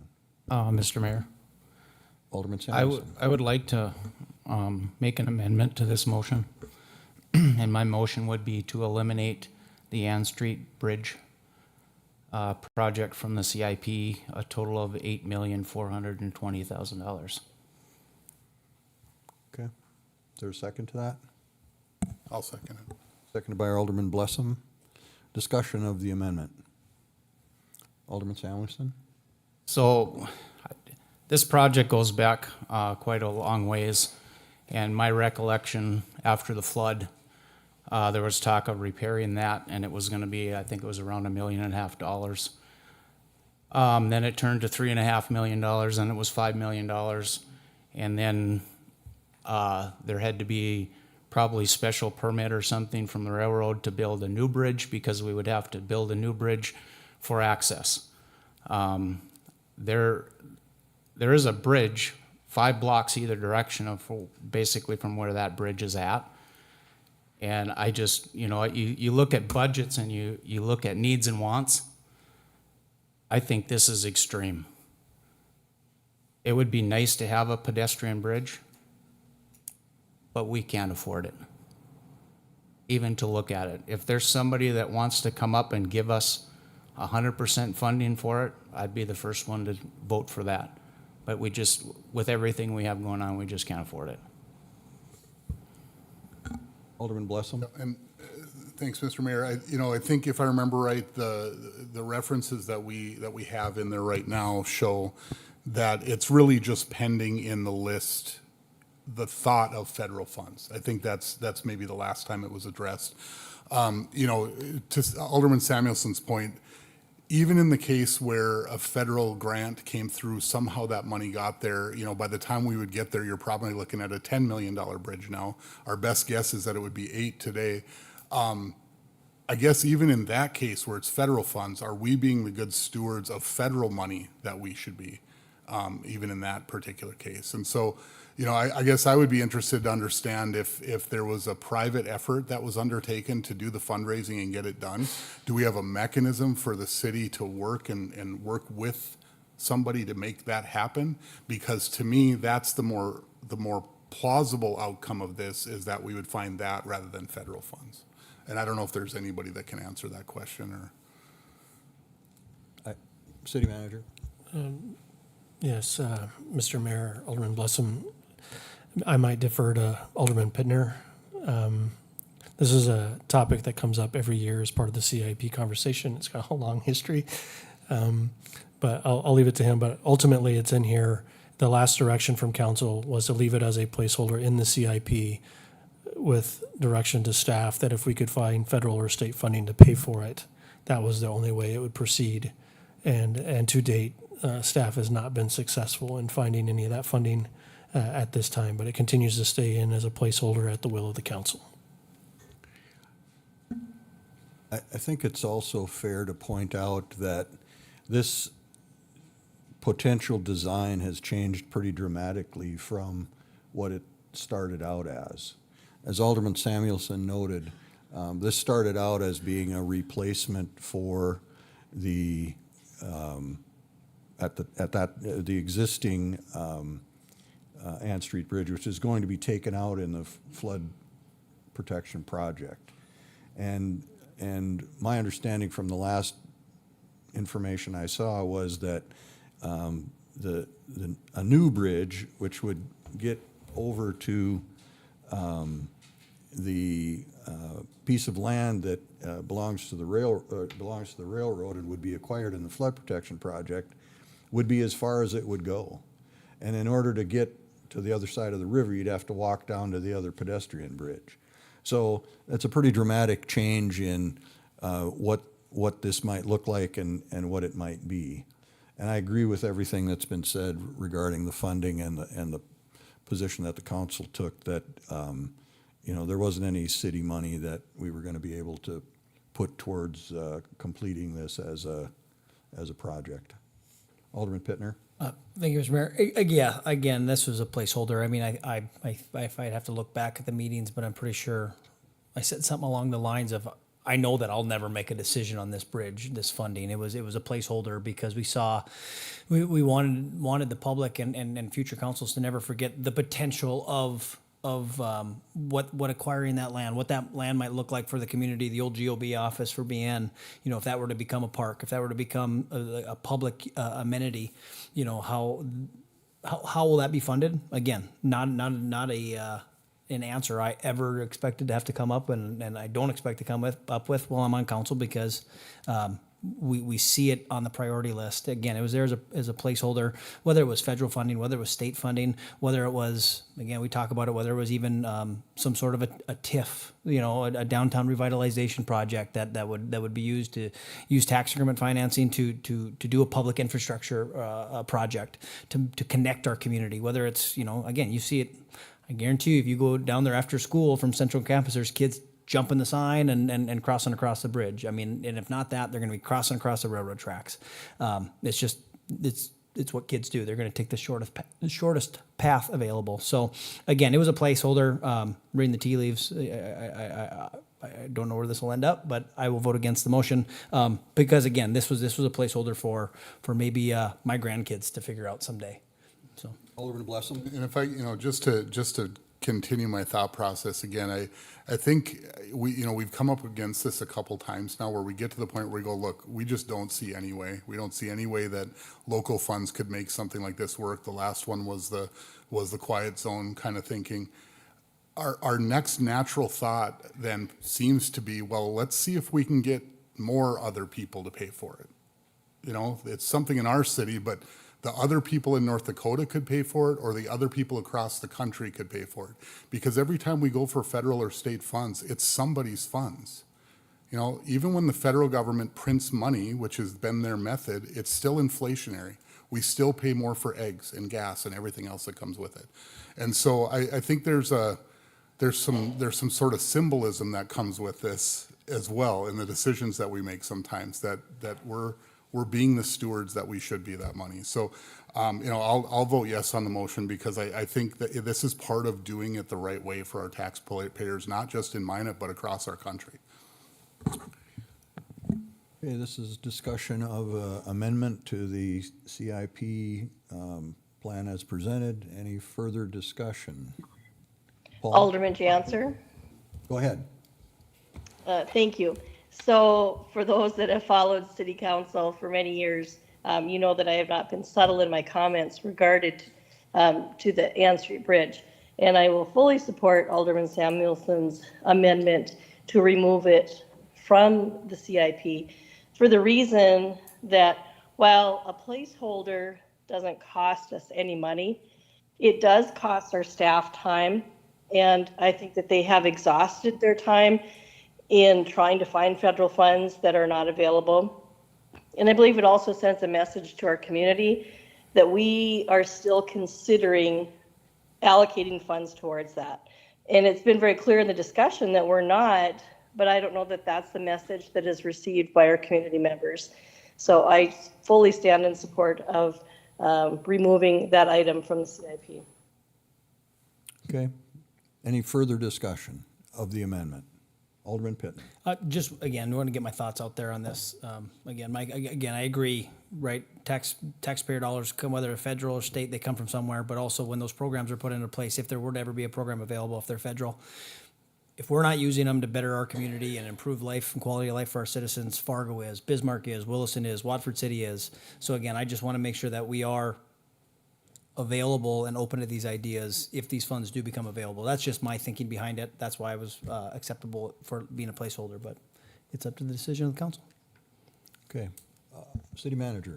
If I can just make one more comment here, and I don't know that it'll change the decision of the council, but I feel an obligation to state it. Through the legislative session, there was some funding set aside for some more destination grant projects throughout the state. And one of the projects that we've had on the table is in particular this railroad property in this park, which this potential pedestrian bridge was a piece of.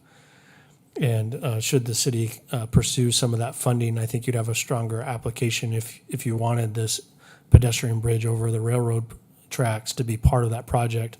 It would be a stronger application if it's in the CIP versus out.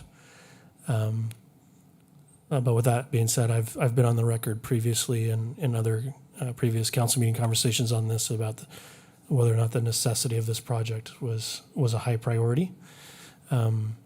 But I did feel an obligation to tell you that there is some state funding out there available, but the project could proceed with or without the pedestrian bridge, depending on what application we put in. But I just felt an obligation to let you know that there is some potential state funding there, but given the comments of Alderman Blessum earlier, whether it's state funding or federal funding, it comes out of somebody's pockets. And again, that may not change the decision, but I just want to make sure you're aware of it. Mr. Mayor. Alderman Blessing. So back to that point, I'm just going to reiterate something from the discussion a little bit earlier.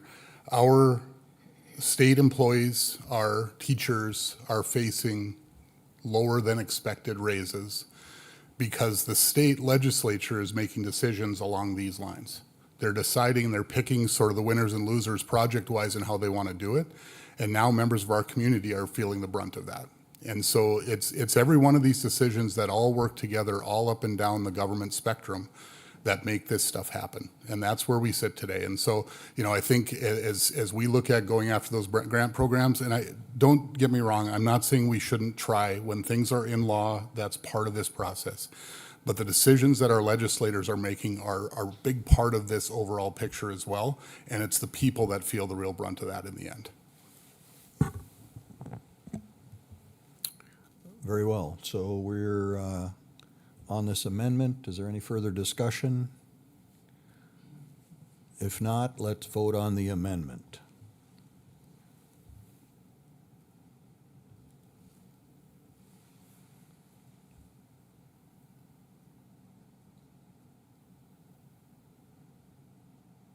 The motion passed 5-1 with dissents from Alderman Pittner. Okay, we're back on the original motion as amended. Any further discussion? Seeing none, it's time to vote. Please record your vote.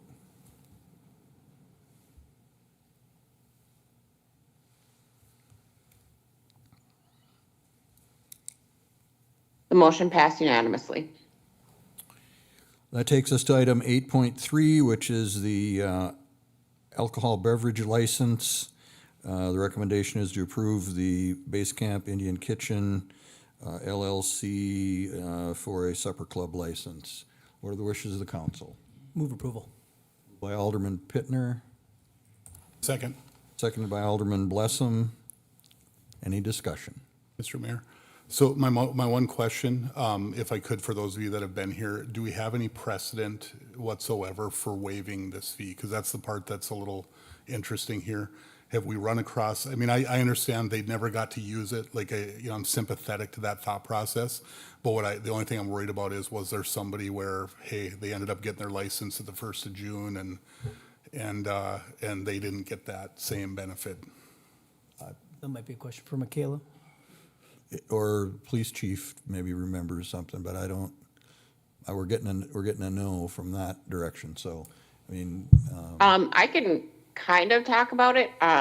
Since I've been city clerk, I haven't really come across this. There have been discussions with license holders that maybe want to open up towards the really close end of the year. Since we don't prorate our fees, you know, I kind of have the conversation, like if it's becoming October, November, December, like, you know, asking if they want to get licensed and pay the full amount, knowing that they have to pay it again in January. Like I said, this is just coming to you guys to see, you know, how you feel about it. I haven't really discussed it with the license holder a ton because there is kind of a language barrier, and I've been working with another bar owner to kind of help move this along with the state. The only thing that we've done so far is, as of this year, Epic has not paid their license fee, knowing that as of January 1, if it doesn't have an open period of time using the alcohol license, that license would come back to the city. Any further city attorney? And Michaela, correct me if I'm wrong, so Epic, when did they first apply for that license? Was it a year ago or was it 2 years ago? They won one of the 4 licenses that went to bid. So they've been currently actively paying, hoping to be open. So they've been paying the annual fee up until this year, knowing that they weren't going to open. So, Mr. Mayor, if I can continue. So Michaela, can you, and I realize what you're saying with the language barrier. Is this something the applicant was asking for? He had discussed it at the end of last year, briefly with me, and we had talked, and I had said it would have to go to council. Since then, I haven't talked to him directly. I've been dealing with another license holder who's been kind of going in between the state, myself, and the restaurant holder. So I wanted to keep my word that I would bring it back to the council and ask, but I have not recently discussed it with him. So if I can continue, Mr. Mayor, so I guess the thoughts that are going through my head is, you know, I'm not, as we've talked about on the alcohol ordinance thing, I'm not a fan of the big fees for these in the first place. I think that we can get to ourselves to a point where we don't need to do that quite as much. At the same time, I do get nervous here, just that we could have easily other circumstances where someone would want that, and maybe we'd be fine approving it on an as-needed basis. But I think it is something for us to think about. That's why I was asking if there already was precedent, and if not, we are certainly setting it now. That if you didn't get to use it, you kind of can get a break. It might actually be instructive for us on the ordinance to say, should we look at a proration scheme or something along those lines? But I think as we sit today, I am a little nervous that we're setting a new precedent. Further discussion? Steph, did you have something? Well, I was just gonna say on the prorating comment, there are some ordinances from cities across the state that do prorate. So if somebody were to apply for a license halfway through the licensing year, they'd pay a reduced fee. Quarterly, they'd pay a quarter of the fee. So that's certainly something we could look at too. I will state that we used to prorate, and the council then changed it so that we did not. But it definitely could be something that we, as staff, look at when we do the ordinance update to put in there, you know, whether or not, depending on how you want to word it, whether or not we will waive a fee if a state license cannot get issued, or if we'll refund it if it doesn't. I don't know the answer. It's just not in there now. Okay. Any further discussion? We have a motion and a second to approve this license as recommended. Seeing no further discussion, it's time to vote. Please cast your vote.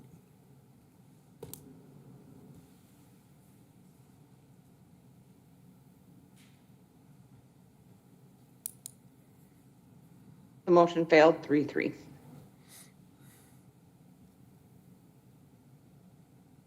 So, Mr. Mayor, is there, and Michaela, please give me a thought here. What we just did was as written. Do we need to bring a motion to authorize their license, though, with the fee? Yes. Because they do intend to Correct. open, they do intend to serve. Is that correct? Well, I think they would Correct. obviously like to. Okay, so I would make the motion that we approve their license under the normal process with the normal fee. Is there a second to the motion? Second. Seconded by Alderman Pittner. Any discussion of the new motion? So the motion would be the recommended action as written, just omitting the portion behind the semicolon, not waiving the 2025 fee. Correct.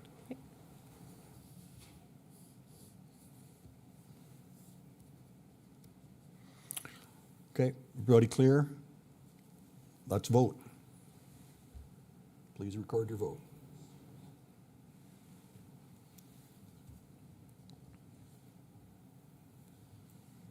The motion passed unanimously. Next item is 8.4. This is a approval of the master service agreement with Flock Group for Flock Services. This is back to us with the additions of the policy and so forth. Acting Chief, you want to talk about this a little bit? Mayor Janser, members of the council.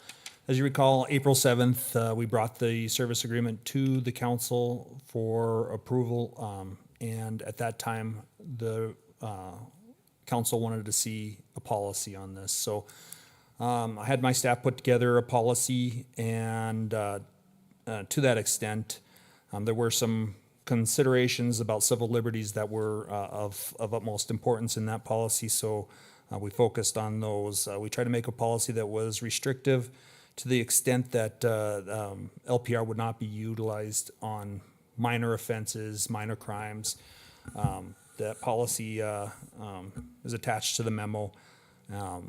I would like to point out that the policy for Flock, or the service agreement from Flock, and the policy are two separate matters. And I would appreciate guidance on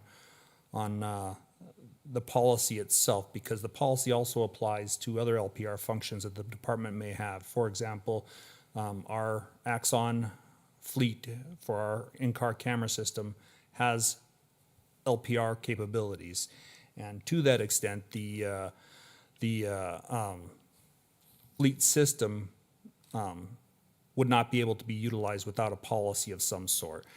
And that fleet system also is designed to notify officers in situations where they may be in danger. For example, if they're stopping a car where it's a wanted criminal who may have committed a serious crime, that system can notify them of that.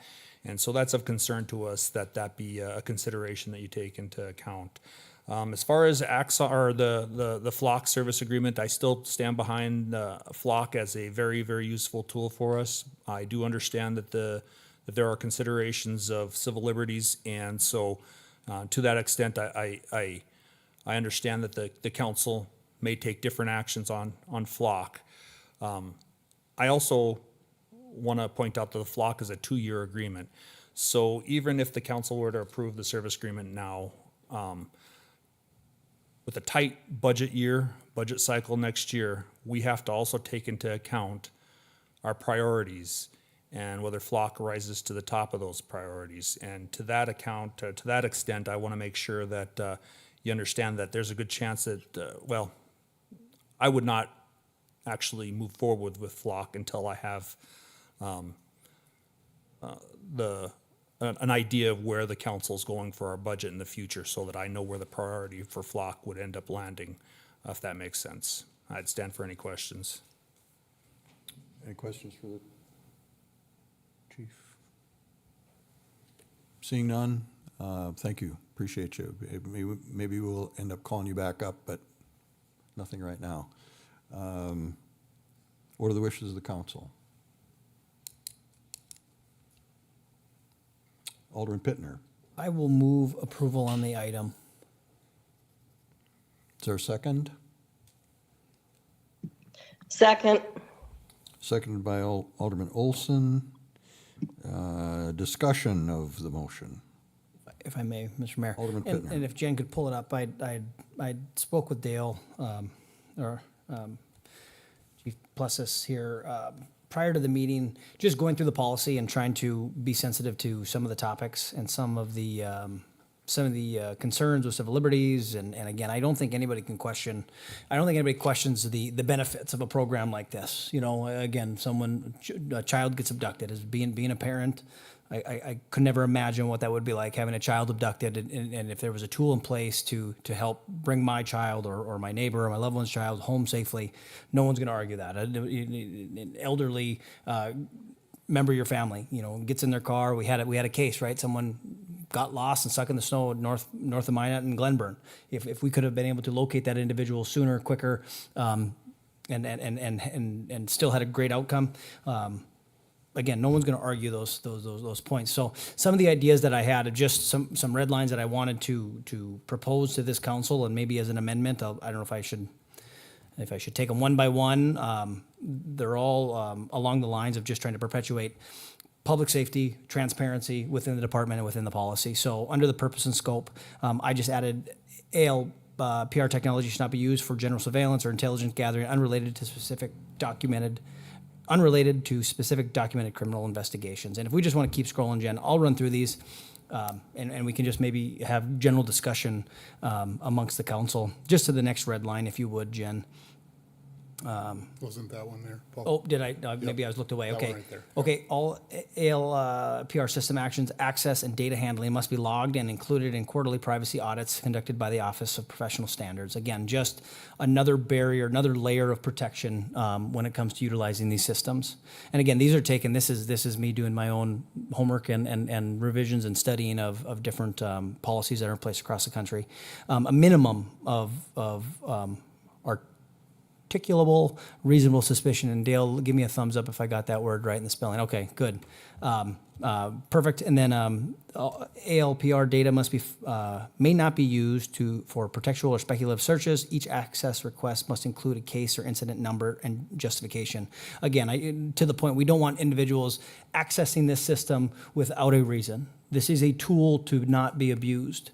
And that, again, I think that is the fear, that is the holdup, that is the reservations that all of us have.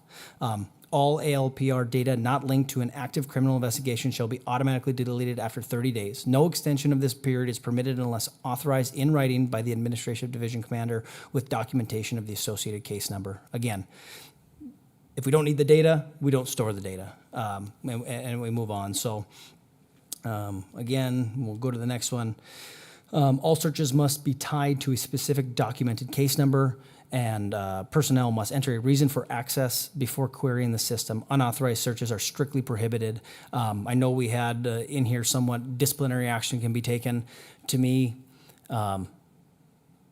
if you can be fired for some of the things individuals have been fired for, accessing this system without permission, without the right provisions and authorizations, to me that's an offense that would call for termination because of the importance and the power of this tool. Jump to the next one.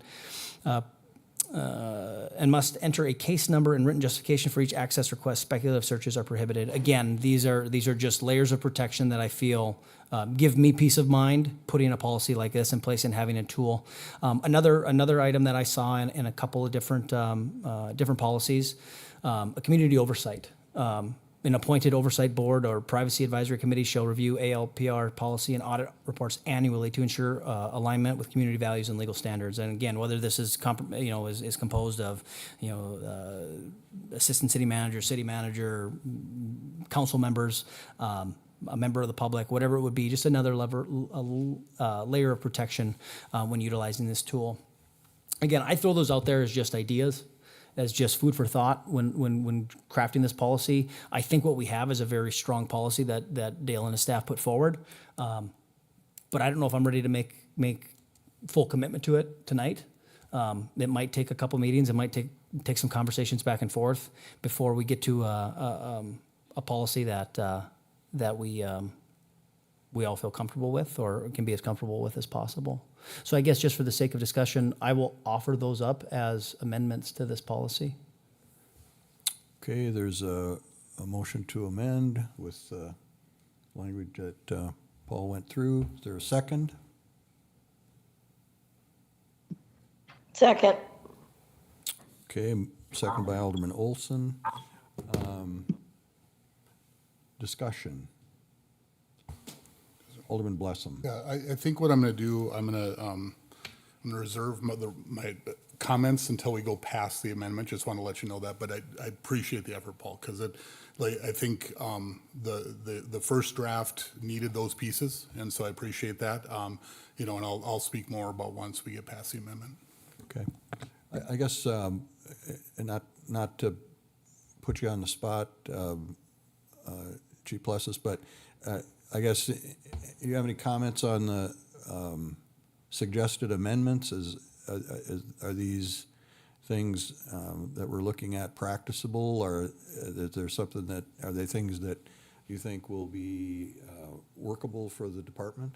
Absolutely. So ultimately, we want a program that fits the community. So a strong policy is definitely, all those suggestions are part of a stronger policy. So yes. Okay, thank you for that. Alderman Pittner. And another deal, but just to be clear, again, I'm fully open to the wordsmithing to fit this policy so that it fits and it's well written. I'm not an attorney. I'm not a peace officer. So again, if the intent of those amendments is fulfilled with going forward, I'm more than happy. So. Okay. Further discussion of the amendment? Hearing none, we will vote on the amendment.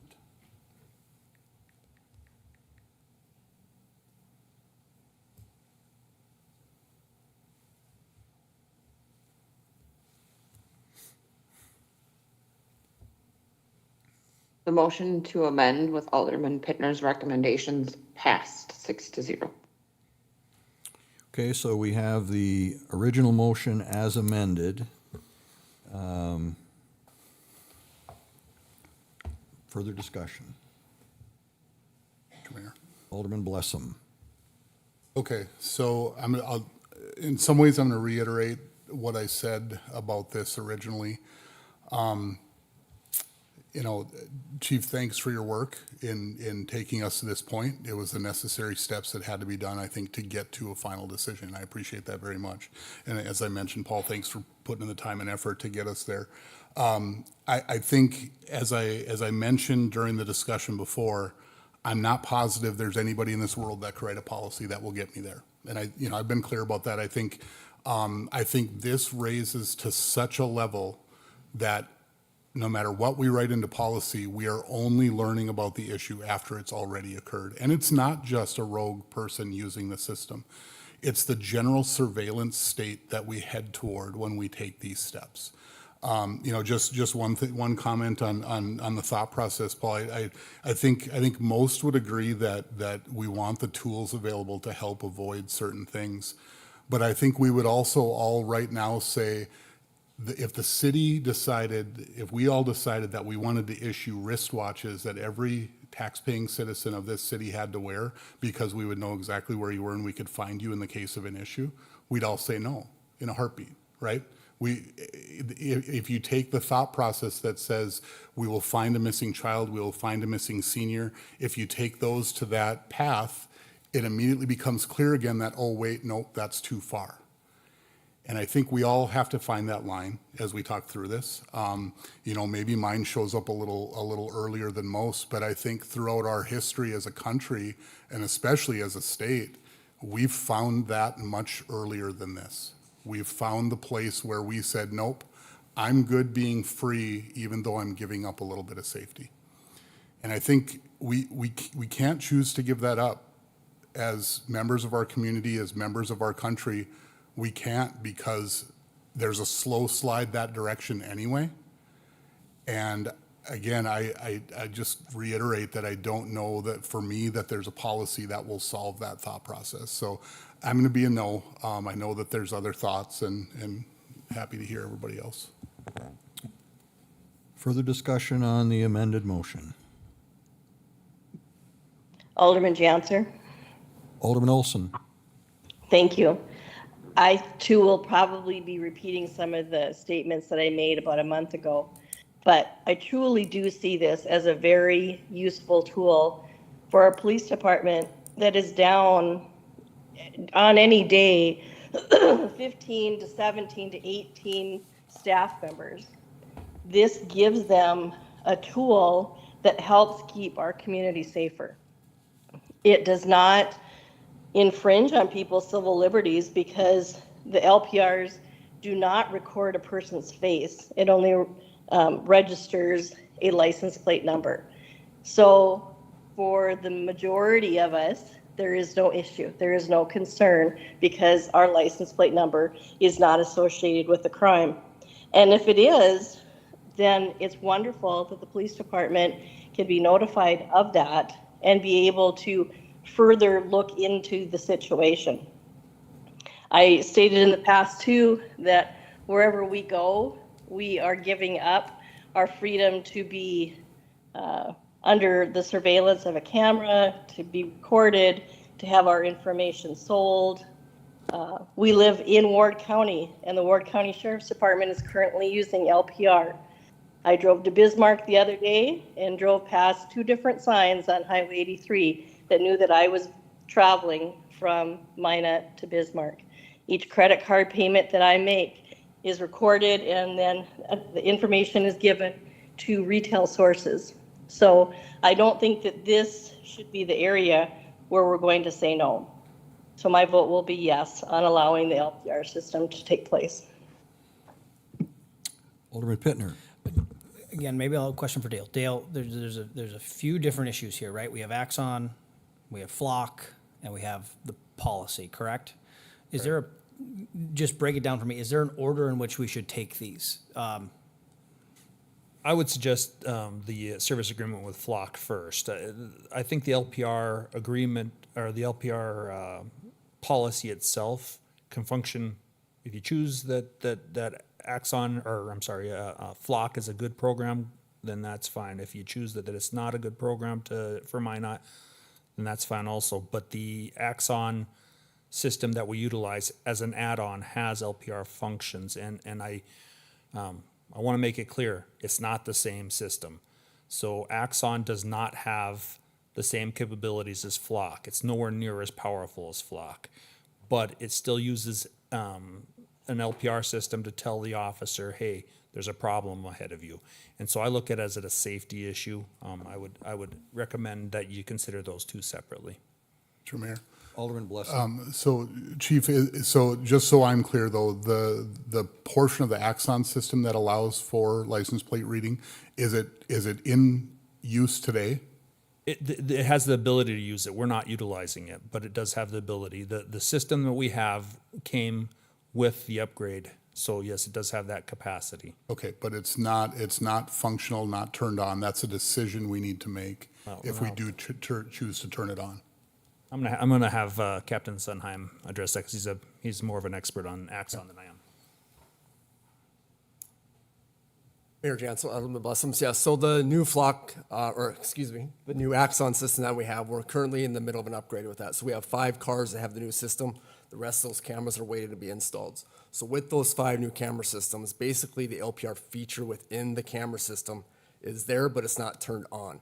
So there's only one person who has access to even flip that toggle switch, and that's our main Axon administrator. Even I can't access it.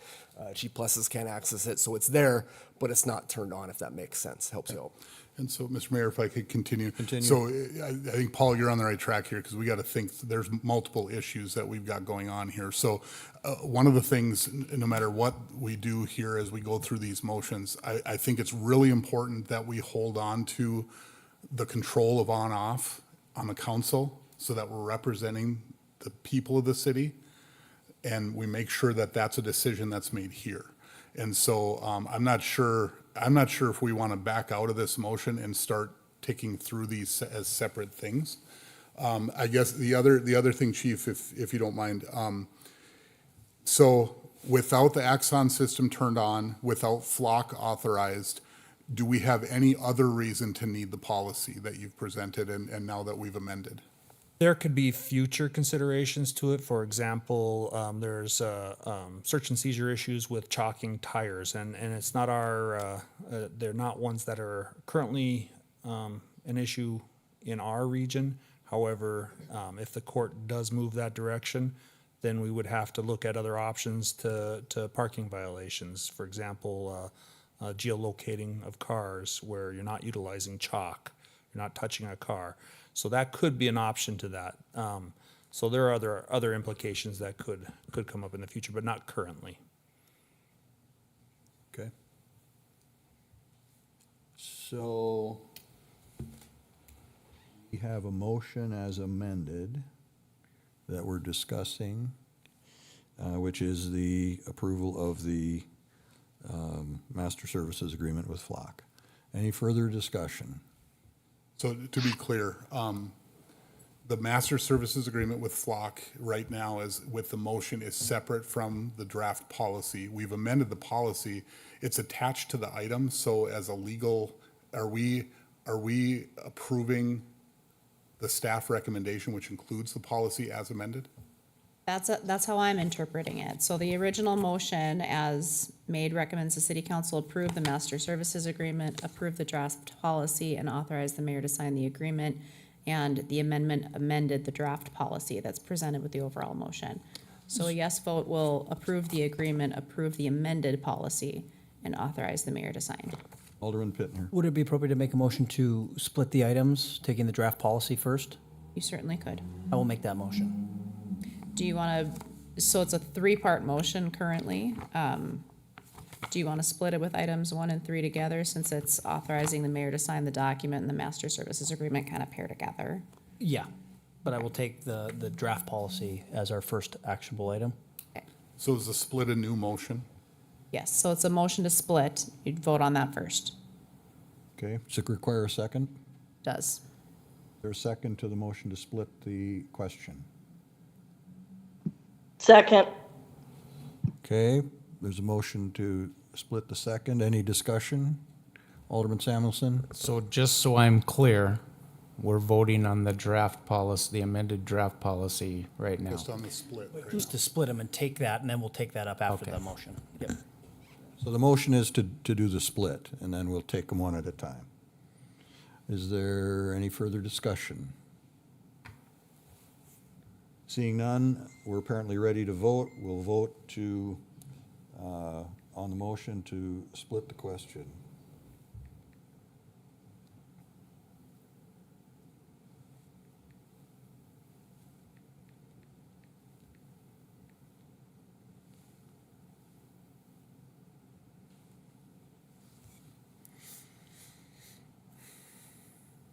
The motion passed unanimously. Okay, so we now have a split question, and the first, it would be the, I'd recommend taking up a motion to approve the amended policy first. okay, so that's what we'll do. I'll make that motion. There's a motion to approve the amended policy. Is there a second? Second. Seconded by Alderman Blessam. Any discussion? Yeah, Mr. Mayor. Go ahead. Thank you. I guess when just reading through this, when I was looking through it, and then hearing Chief Plessis talk about the difference in the flock system versus the current Axiom system. Well, this policy may be fine for the Axiom system, and the amendments made to it, I think, is great. I think if we're ever to go down the road of flock, that policy will have to have a lot more in-depth look at what it's able to be used for, what it shouldn't be used for. And as Alderman Pittner suggested, anybody misusing that system should be terminated without any question. So,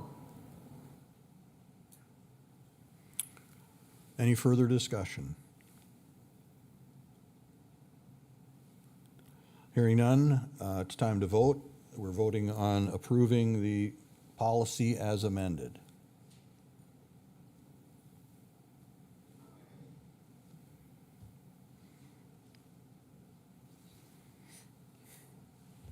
The motion passed unanimously. And then the second part, Attorney? Is to approve the agreement and authorize the mayor to sign. So moved. there a second? Second. Second by Alderman Olson. Any discussion? Alderman Pittner. Thank you, Mr. Mayor. Again, I'm going to vote yes on this. When we look at, the concerns, I think they're valid concerns. I think they're real concerns that everybody has. I think that's why we draft policy. That's why we put provisions in place to not only protect our citizens, but protect our employees from misuse. We have clear guidelines, clear protocols that'll be followed, and there are real consequences for misuse of these things. But then when I look at the efficiencies, I grew up in Minot. We literally never locked our door. I don't know if the lock worked on our front door. And we kind of have a similar policy. I lock my door now. But my kids are outside all day, every day, when able to, whether it's with neighbor kids, whether it's playing in the cul-de-sac, whether it's riding bike. And again, Minot still provides that environment, that area of the country. You talk to people from all over the world that move here, and it's a different place to live here. It's a different experience because of the security and the safety that we have, and the close-knit community that we have. And then when I think of adding to that, God forbid I ever have to have the experience of a child being abducted, of a loved one, an elderly loved one being lost or straying out, with dementia, which have been real concerns of a lot of families in our community. And putting these things in place to enhance the safety of our citizens, to enhance the safety of our officers when responding to calls, simple traffic stops that they're responding to that allows them to identify if there's a real threat. I'm going to support those things. Again, when we talk about our department being shorthanded, allowing to be more efficient and more effective with less, do more with less. This is less. This is less than what we have, and I think it's a step forward. I will be supportive of it, and I'll leave it at that. Any other discussion? Alderman Blessum. Yeah, I'll just reiterate a couple last things here. Yes, it's true that as we move about daily life, we are tracked in all manner of different ways, and those are all voluntary. We choose which stores to walk into. We choose where to use our credit cards. In the case of this system, our government is choosing to track us. And I've never liked the idea that, well, shoot, the law-abiding citizens don't need to worry. We all know that that's not the case. That's, our founding fathers escaped that kind of tyranny. And we're headed there again. And this is passive surveillance that keeps track of where we go, where we move throughout the city. And, the fact that the county does it doesn't make me feel any better about that. It makes me want to do something about that. As I mentioned before on this, the state went this path. BCI wanted to put these on every DOT standard throughout the state. And they used the same thought processes. Oh, it'll help with illegal immigration. It'll help with this, it'll help with that. Do not trade freedom for safety. We never win that equation, ever. We lose, and we head towards the kind of tyranny that we should be fighting with everything we've got. Any further discussion? Mark, yes? Hello? Yep, can you hear me? Yep, go ahead. Thank you.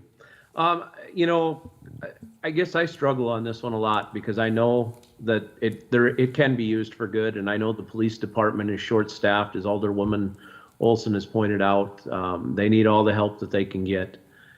I have such a problem without having a policy with some teeth, and not that, again, this other policy is fine, but if we're going to use this system to track all over Minot, I want to see a policy that I and the rest of the citizens in Minot, minus Mike, because I guess there won't be a policy he'll ever agree to, but I want to see a policy that says what it'll be used for, when it will be used, and what the consequences are if it's not used in that way. And, I guess until we get something like that, I'm not going to be able to vote for this.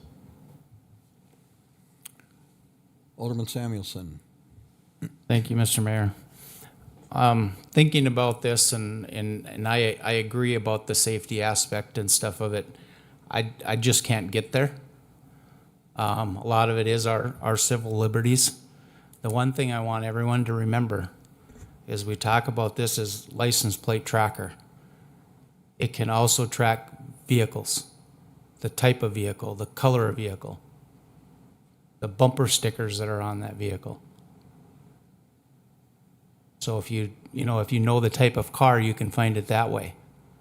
For me, if it was limited to a license plate, I might be able to get there.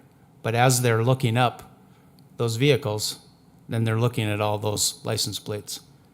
And they're looking at who has those license plates to see who the possibility would be. So I'm going to be a no vote.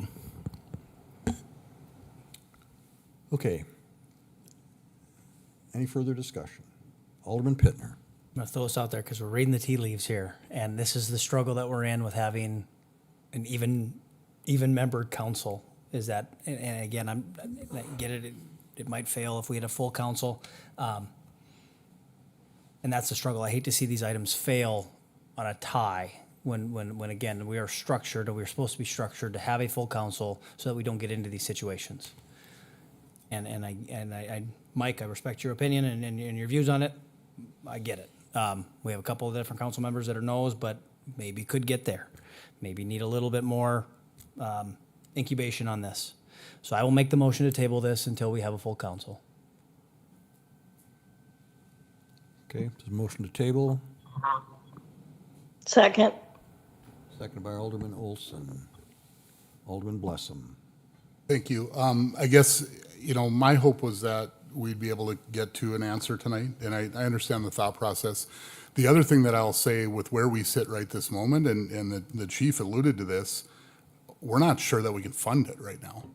I mean, that's the other part of this. I mean, with what we're asking staff to do at this point, especially over the next couple of years as the new requirements from the state come in and everything else that's with it, we're not positive we can even do that. So while we may, kick this down the road a couple months and talk once we've got 7 people here, I think there's that other aspect that we didn't really even get into, which is, can we even pay for it?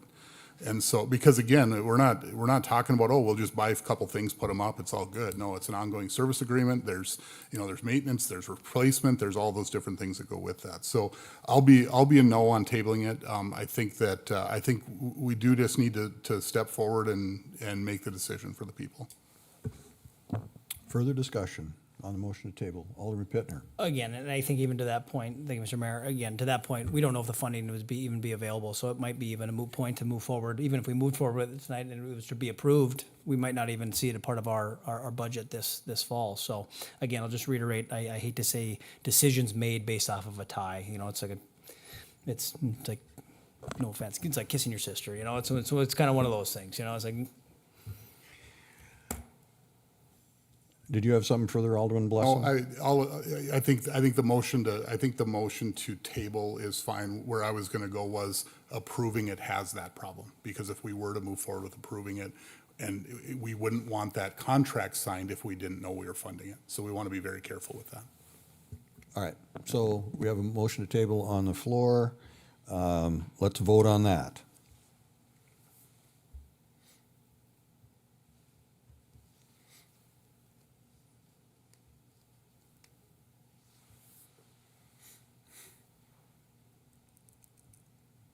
The motion to table passed 4-2 with dissents from Blessum and Samuelson. Okay, so that item is tabled. That takes us to Section 9, which is personal appearances. Let me just review the guidelines for public comment. So we use Robert's Rules of Order as our guide. Everyone should remember that public comment is an opportunity for members of the public to inform the governing body about their views. The meeting in which public comments are allowed is still run by the governing body with clear, concise guidelines in place. The chair will determine if the comments are outside the purview of this meeting. Unless otherwise specified, public comment is considered a one-way communication. It is not intended to serve as a debate or a question and answer period. For tonight's meeting, public comment from any one person is limited to 5 minutes. A stopwatch will be viewable on the screens. If the governing body wishes to extend the time a speaker is given, an affirmative vote must be taken. A speaker's time may not be yielded to another speaker. The unused time from a speaker is transferred back to the governing body. Comments should be related to a topic that falls under the authority of this governing body. Campaigning for any political office or a specific candidate is not acceptable.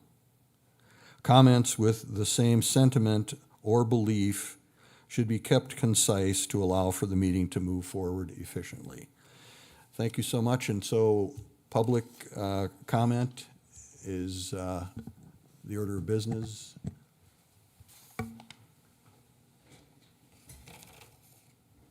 Mayor and council members, Travis Zablotny, 1412 12th Street Southwest in Minot. Two topics, both pertinent to tonight. And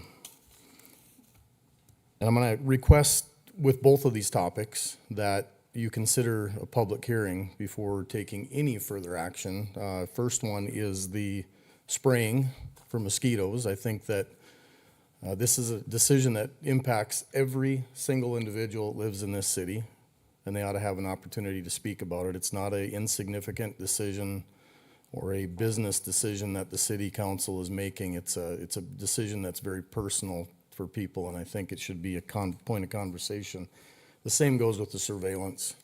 I don't think this is the kind of decision that you make to surveil your citizens, and this body should make without their input, and I haven't heard that that's happened. I'm going to keep my comments brief on the spraying, but as a farmer, I reserve my spraying to when it's absolutely necessary, when the populations of insects are so great that it will completely destroy a crop. Outside of that, we have an ecosystem that needs to survive. These insects are here for a reason. And when we're killing mosquitoes, just because a few of us don't want the inconvenience, we're killing a whole lot of other insects that are, that are valuable within our ecosystem, including bees, which pollinate every crop that raises our food. And we need to think about that. And I don't think people think about why and what the ramifications could be in spraying our city for mosquitoes. Now, if we have an epidemic of some sort, of a mosquito-borne illness, and we sit here and say this is needed so that we don't have a disease cycle, which is even hard to say, because how do you know that, I was speaking to one of your folks earlier tonight, and he said, well, we had a couple cases last year of West Nile. Well, that's fine. How do you know they didn't contract them at Lake Sakakawea or Lake Metagoshi or elsewhere? You're not going to stop that. I'm going to leave that alone. I want to move to the topic of surveillance, and I'm going to cite from an article out of the Rutherford Institute written by John Whitehead, and the title of the article is "The Omnipresent Surveillance State. Orwell's 1984 is no longer fiction." And I'm going to have to abbreviate this, so you're going to have to be willing to give me a little more time, but most all of you, I'm sure, know who George Orwell is.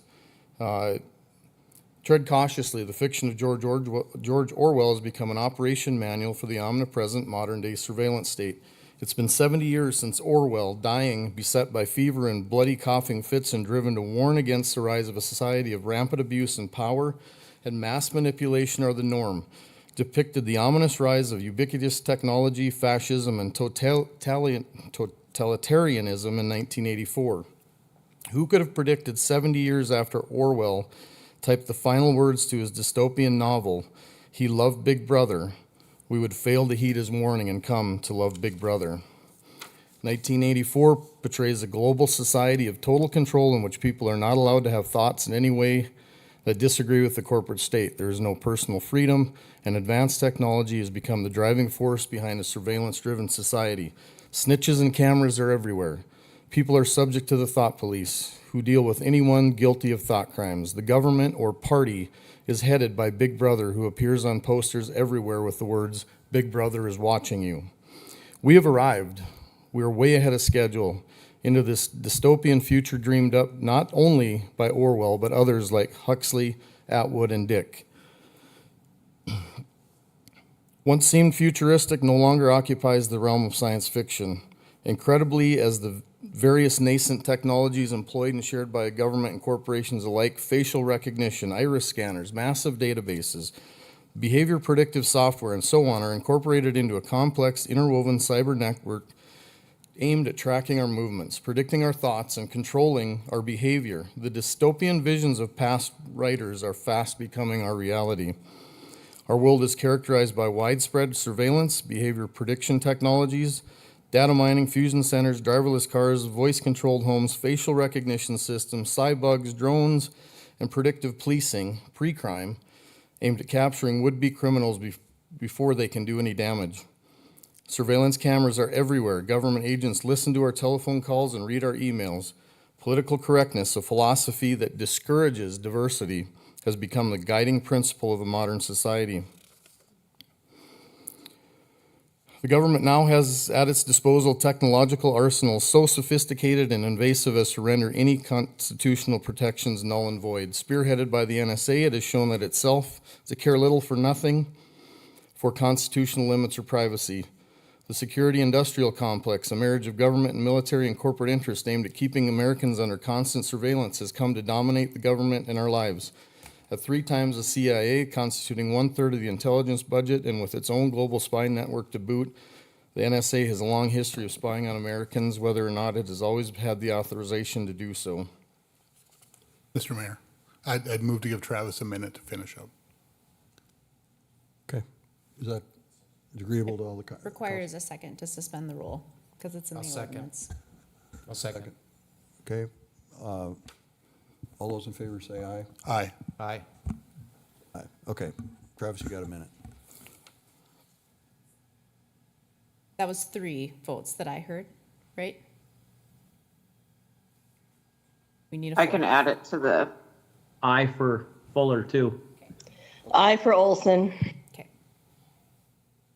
Please go so ahead. that's everybody. Yes.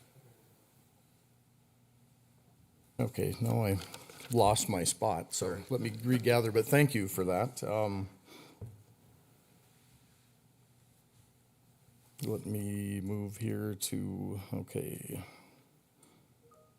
So Americans have been conditioned to accept routine incursions in on their privacy rights. In fact, the addiction to screen devices, especially cell phones, has created a hive effect where the populace not only watched, but is controlled by AI bots. However, one at a time, the idea of total surveillance state tracking one's every move would have been abhorrent to most Americans. That all changed with the 9/11 attacks. As Professor Jeffrey Rosen observes, before September 11th, the idea that Americans would voluntarily agree to live their lives under the gaze of a network of biometric surveillance cameras peering at them in government buildings, shopping malls, subways, and stadiums would have seemed unthinkable. A dystopian fantasy of a society that had surrendered privacy and anonymity, having been reduced to a cowering citizenry, mute in the face of elected officials who refuse to represent us, helpless in the face of police brutality, powerless in the face of militarized tactics and technology that treat us like enemy combatants on a battlefield, and naked in the face of government surveillance that sees and hears all. We have nowhere left to go. We have, so to speak, gone from being a nation where privacy is king to one where nothing is safe from the prying eyes of government. In search of so-called terrorists and extremists hiding among us, the proverbial needle in the haystack, as one official termed it. The corporate state has taken to monitoring all aspects of our lives, from cell phone calls and emails to internet activity and credit card transactions. Much of this data is being fed through fusion centers across the country, which work with the Department of Homeland Security to make threat assessments on every citizen, including school children. These are state and regional intelligence centers that collect data on you. Mr. Zablotny, you're well over your additional minute by about Let a me minute. summarize at the end here, if I may. So where does this leave us? We now find ourselves in the unenviable position of being monitored, managed, and controlled by our technology, which answers not to us, but to our government and corporate rulers. This fact is stranger than fiction lesson that is being pounded into us on a daily basis.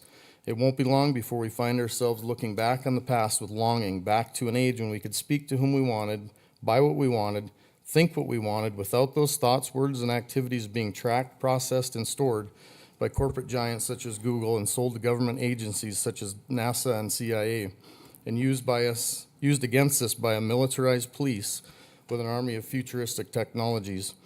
To be an individual today, to not conform, to have even a shred of privacy, and to live beyond the reach of government's roaming eyes and technological spies, one must not only be a rebel, but rebel. Even when you rebel and take your stand, there is rarely a happy ending awaiting for you. You are rendered an outlaw. Thank you for listening to my reading from that article. I think it should make the point that Mike was trying to make earlier about why this is a bridge too far. Thank you. Mr. Zablotny, can you share the author of the article? So it's the Rutherford Institute, and the author is John Whitehead. It was published back in 2019, found with a search on the internet. Thank you. Thank you. This public appearances, it's an opportunity for citizens to come forward and talk to the council.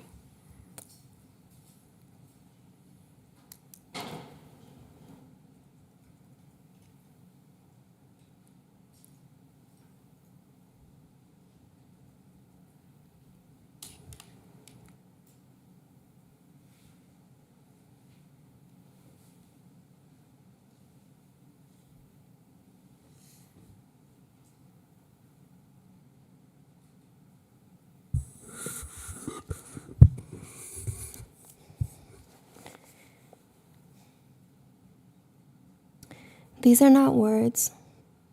They're not my words, but words that express how I feel, that I could not find on my own. They're words by Maya Angelou. I know why the caged bird sings.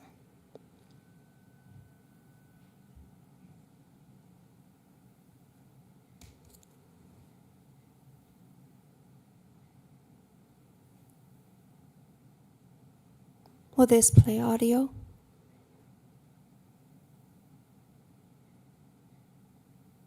Two wings to guide my hands, oh Lord, I want two wings to hold my eyes so the world won't do me no harm. A free bird jumps on the back of the wind and floats downstream till the currents end and dips its wings in the bright sun rays and dares to claim the sky. But a caged bird stands on the grave of dreams, often shouting a nightmare scream. Its wings are clipped, its feet are tied, so it opens its mouth to sing. The caged bird sings with a fearful trill of things unknown but longed for still. And its song is heard on a distant hill, for the caged bird sings of freedom. A free bird thinks of another breeze, and the trade winds soft through the sighing trees, and fat worms waiting on a dawn-bright lawn, and it names the sky its own. But a caged bird stands on the grave of dreams, shadows shouting a nightmare scream. Its wings are clipped, its feet are tied, so it opens its mouth to sing. The caged bird sings with a fearful trill of things unknown but longed for still.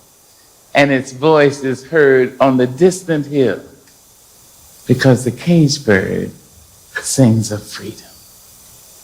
Oh Lord, I want two wings. God.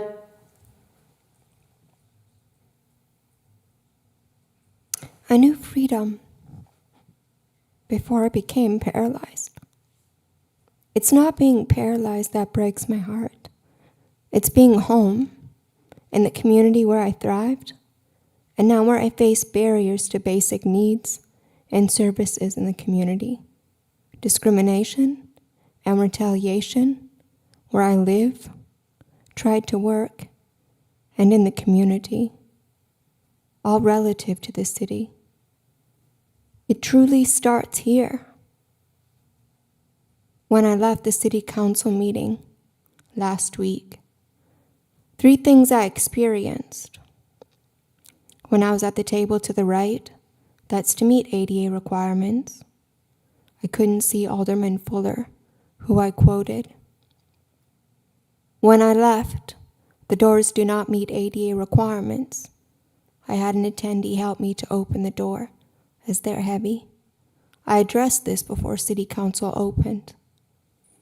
When I left the building, the exit door didn't work, the push button didn't work. An attendee helped me leave.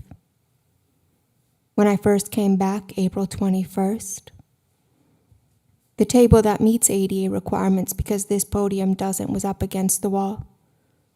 Just minutes before the meeting, 2 staff members pulled it for me to use.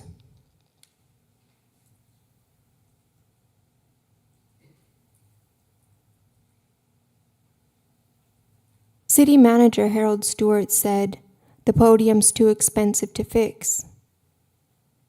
Will the city transit location be too expensive to fix? Why are ADA requirements not being met to be too expensive to fit later, creating barriers? James Baldwin said these words,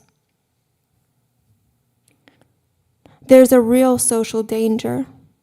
I don't know what people feel. I can only conclude from the state of their actions.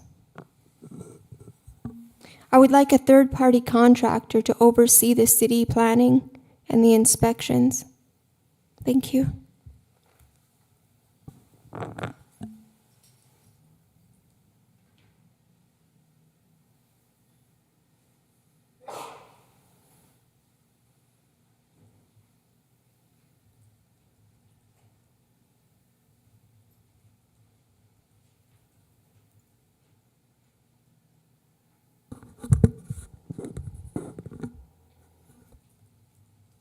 Good evening. Can you hear me? Okay. Good evening. I answer to the name David Wiley, and I just wanted to make a couple of general comments on tonight's meeting. First of all, thank you, Mr. Samuelson and Mr. Blessum, for having the foresight and the clear thinking to I appreciate your approach on this flock matter. That's going to be my main concern about what's going on here. Never met Travis, but that man's words were absolutely spot on. I hope everyone takes that into consideration. This is going to be a disaster. This is going to be a disaster.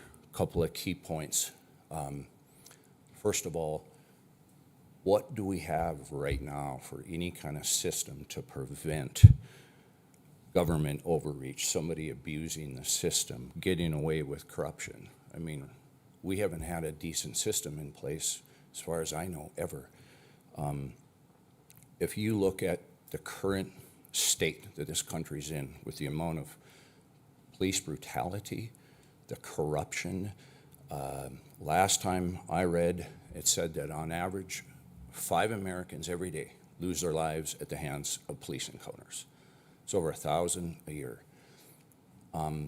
We seem to have created a class, like a caste system in the country where, you know, I can't think of any other class where we have a group of people that seem to have, by all intensive purposes, a license to kill. It's like a bad James Bond movie. I mean, if less than 1% of the police are ever prosecuted when they commit crimes against the people.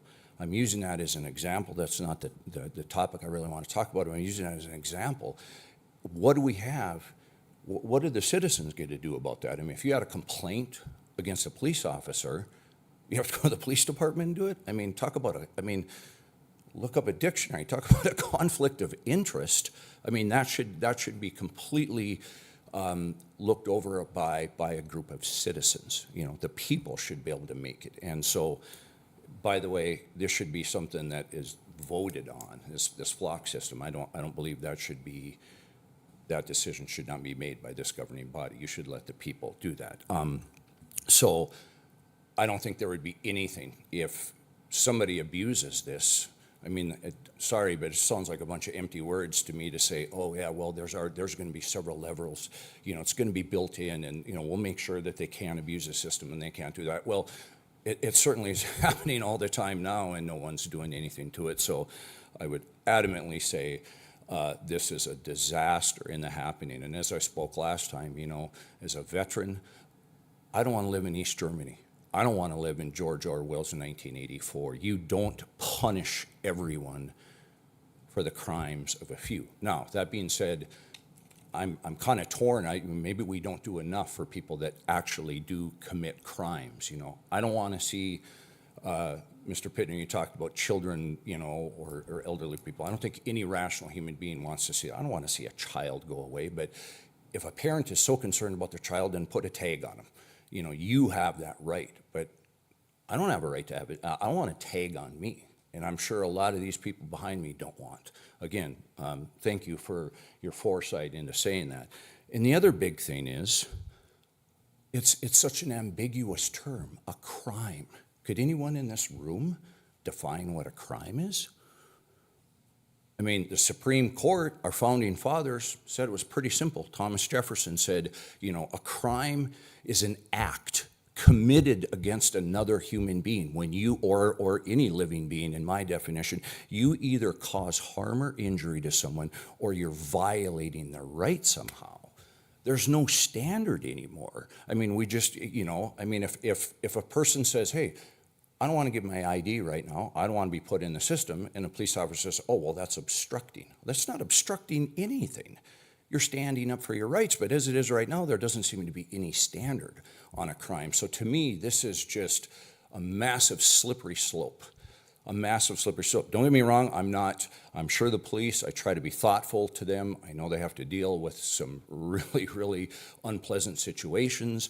I feel for them in a lot of ways, but it's becoming a war against society, against the citizenry. And I can't find a word strong enough to say, please do not do this. We do not need this. We have way bigger problems in this world. You've already got the world's biggest prison population. I mean, the war against drugs, what a dismal failure. It's not a war against drugs, it's a war against humanity. These people probably need help. What are you going to do? You're going to throw them in a hellhole or American prison and then steal their money. I'm just about done. I know my time's out. So, I mean, what are you going to do with it anyway? If you had your system, do you really think, is it going to make society better? Look at the things that we're facing in this country. Inflation, again, it's a growing police state. You got all kinds of really highly educated people that want to get out of here. They're like, I want out of this place, and I don't want to. I want to stay and fight. And again, blessings to you both. Thank you for standing, doing your job, and actually trying to stick up for the people, because given a choice, you can never go wrong with freedom. Thank you very much. Have a good night.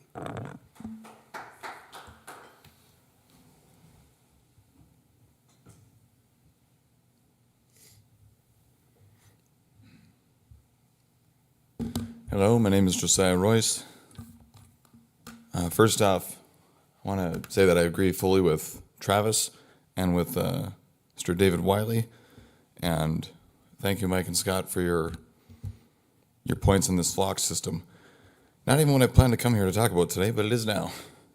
So a few things. I'll try to make it quick. So to agree with what David said, I had the same note on my pad here.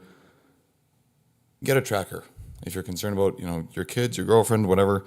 And in fact, every single one of these is a tracker if you just decide to make it so. And most kids these days have those on them too. And so to put a tracker on everybody is not the solution. And getting back to personal responsibility, the duties of a father, especially as a protector. Now, I don't have kids, currently. But when the time comes, try and take my kids. I'm not going to need to call the police. It's like I don't put, Ronald Reagan said the government is not the solution, it's the problem. So when you say, well, if this happens or that happens, we need to call the government for something. Baloney. Baloney. Some personal responsibility, people. We've gotten so far off track. Like, when did we become so wimpy?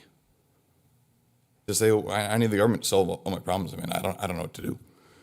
Okay, so furthermore, even in the supposed security that this system provides, that depends on one's ambition. Now, here's the thing. I'm paying for it. It's a public camera. Your camera's my camera. So I'd say if we can't all access it, then forget about it. Okay, because I'll give you a quick example. This did not happen in Minot, I will say. But I'm in the same business as Mr. Pittner. And when somebody steals your work trailer and all your equipment, they're stealing your livelihood. That did happen to me. I was working out of town, I won't say where, but my trailer was stolen. There goes my whole business. And it would have had to have gone through 2 different intersections that had all kinds of cameras on them. So when I spoke to the police, I said, hey, it either went through this one or went through that one, between this hour and that hour of the night. And they said, well, we don't have time. We don't have time to look into that. It's like, well, what is this for? You guys sell us on this stuff to say it's for our benefit. And then when the time comes, when my livelihood's been stolen, you don't have time for it. In fact, that cop didn't even meet me in person. Somebody found my trailer and called me because my number's on the side of it and said, hey, I found your trailer. Is it missing? I'm like, yes, thank you very much. The police were completely and utterly useless. I'm not saying that that's always the case, but I'm saying, what assurance do we have that this system is even for our benefit at all? So government should not overpower the people. That was the whole point of the Second Amendment. It's like the government's not supposed to have this huge grip over us. And another example of the abuse of a system like Flock is Iowa. If anybody's driven through Sioux City, I believe it was. This is a long time ago now. But I beat a ticket from there because 2 weeks after I got back from my road trip, for which there was 4 of us individuals in the car, I got a ticket for like $270 saying that I was speeding. And it's like, I was speeding. My car might have been speeding, but my car doesn't have a bank account or a driver's license for you to punish. And there's nothing to say that I was driving or even allegedly in the vehicle at the time. Who knows who was driving at that time? It was weeks later that I even got the ticket. So anyway, also when it comes to officer safety, I know people talk about that a lot, but have you guys ever considered what happens when you kick a hornet nest? That if you leave it alone, it might just kind of leave you alone. How many of these things, speeding tickets and stuff, if they're not causing a problem, someone going 75 and a 70, is that worth pursuing? Is it worth going after and causing a ruckus? Because when a cop comes up to the window with his hand on his gun and stuff, it might escalate things just from that. Makes people nervous. But the point I'm getting at with that, I know I'm running out of time, so I'll try and make this brief. The opportunity, like you guys said about license plate scanners, is scary to me. So one of my customers, again, not in Minot, gave testimony. She was a nice-looking woman, and some years prior, she had been pulled over by a cop. I was definitely not planning on telling this story. And it was a police officer, and he made up some reason for why he pulled her over. She was totally confused, but he offered her, he would let her go in exchange for sexual favors. She refused. So then he arrested her, made up a reason to arrest her too. Well, she stuck to her guns and she hired a private investigator. She went after the cop, decided to report him and stuff. And once that came to fruition, 158 other women came forward, sharing the same story about that guy that had been sexually violated by him. And every single one of them was blonde. My point is, he had a type. And with that plate scanner, he could see, supposedly, who the driver is, because most often it's a person driving their own vehicle, the person it's registered to, and he could decide, without having even seen the driver with his own naked eyes, this is one of mine, I'm going after this one. And that opportunity for abuse, and then to further, was it Travis or David that said, what punishment was there? Even after the 158 other women came forward, all that happened was he lost his job. He works at Home Depot now. Again, not in Minot. But we've gotten so far from the Constitution, the constitutional rule of law that says we are all equal under the Constitution. If any one of the rest of us had done what that cop did, it'd be like, 80 years in prison probably, if you got 6 months per infraction, which would be a really light tap on the wrist. Chair Janser, do you want to entertain a motion to extend public comment for Mr. Royce? So moved for 2 minutes. Is there a second? I'll second. Appreciate that very much. Moved and seconded to extend the time. Cast your vote.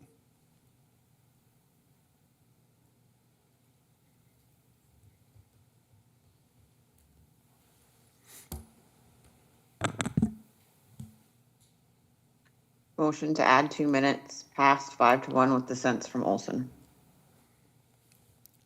2 minutes. Appreciate it very much. All right, so moving on to what I was going to come here and talk about, the Constitution. We've gotten very far from it. A lot of people don't even realize how their constitutional rights are being trampled. First off, the First Amendment, the freedom of speech and stuff. I mean, we can look into it, but even the initial notes about the confines of what kind of conversation can be had in here, could be considered a breach of that. It's just, it's a tightening, and people are, unfortunately, like Travis said, they've grown accustomed to certain restrictions that were not supposed to be in place. The Second Amendment, again, even with constitutional carry here in North Dakota, a lot of people are afraid to carry, and that's what I was getting back with the child abduction thing. It's like most people are not carrying. In the Old West, it's like that's probably something that someone wouldn't try pulling because everyone's dad has got a gun on them. And you know what? The stats are in. Everywhere that's been, done, everywhere that it's normalized, it's a safer place. Go figure. Sixth Amendment is something I wanted to reference because this is all too common. It says that we have a right to counsel. Counsel of our choosing. Now today, the judge or whoever will silence you if you have counsel that's not a bar licensed attorney. Funny about that. The bar wasn't formed until like 100 years after the Constitution. So were there like no court cases in those first 100 years? In fact, the Bar Association as we know it, if I'm not mistaken, wasn't really finalized until like 1930 or something. So it's like, was there no counsel at all before then?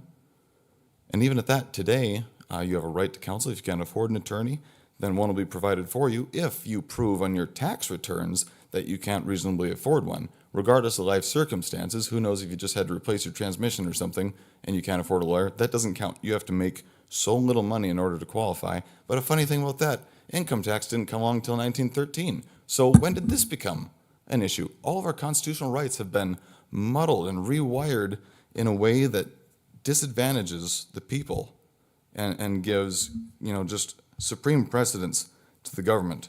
So that goes back to what I said about how the government should not overpower the people. And as far as the police being short-staffed for what? Does somebody call the police and they say, sorry, we can't get over there? Maybe for speeding tickets. Anyway, I appreciate the extra time. Thank you all very much.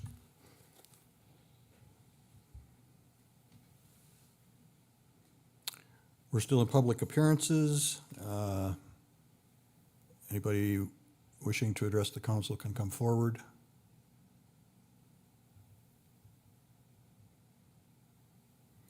Seeing no one, we'll move on. Mr. Mayor, just Alderman a Blessing. quick point of order to perhaps the city attorney. So what we're using at the beginning of personal appearances now as a reading, which I think is a great approach, is that in response to the Senate bill that passed? Does that meet the law already? I did not draft that, so I reviewed it. It was first read, I believe, in Alderwoman Janser had chaired the meeting in Alderman Janser's absence. I don't see anything that's wrong with that, what's being read. It's that up was to sort of the my chair point, to that I- maintain decorum in the Absolutely, meeting. and I so think a it's good- a great approach, and I just know that the law is requiring that, and so I think we're a long ways towards that, is the point I wanted to make. Alderman Blessum, I might tell you that one of the things that I've talked to the city manager about is that we have some discussion of what our policy should be and bring that to the council so that we all agree on what the approach ought to be relative to responding to the legislation that was passed. There are some other things in there, for instance, the ability to restrict the comments to either the current or previous agenda items and some of those kinds of things. And I think I think it'd be good if the whole council were on the same page as to how we wanted to approach those things. So there will be some work done on that, and we'll bring it to the council. And so if I may, along those lines, that's actually something I do feel strongly about, and I think it's important to understand that my understanding of the law is that those are allowed, but not necessarily required of us. And so it's my thought, I love how we've done it, and I don't want to lose that as we go through this transition. And so I think that will be a very good discussion. But I just wanted to say thanks. I think what we've done so far makes sense with the approach that the legislature put in place, and I think we're able to have some continuity with what we've done and have that as part of that. So I appreciate that. Yeah, I mean, there were a lot of subdivisions of government that didn't have that section in their regular agendas, and we've been doing it for a long time, so absolutely. Thank you. Okay, thanks. We'll move on then. Any miscellaneous and discussion items? I don't see any here. Liaison reports. Let's start with the people who are remote. Alderman Fuller, do you have anything? Unfortunately, I don't. I was gone last week for my son's surgery, and I'm still gone and probably won't get to go to any here coming up, so I don't have anything to say this month. All right. Well, we're glad to hear the news that your son's procedure went well and he's doing okay. So, thank you. We were talking about that earlier, and it's very good news. Alderman Samuelson. Oh, I'm sorry. I said the people who are remote, and I didn't get to Alderman Olson. Sorry, Scott. Lisa, do you have anything? Yes, thank you. On April 24th, I participated in the Souris Basin Loan Review Committee meeting. May 2nd, participated in the Souris Basin Planning Council special meeting. And at that meeting, we were made aware that funding for the AmeriCorps program would either be deleted or eliminated. So we gave the executive director a month to try to determine how we move forward from that loss of funding.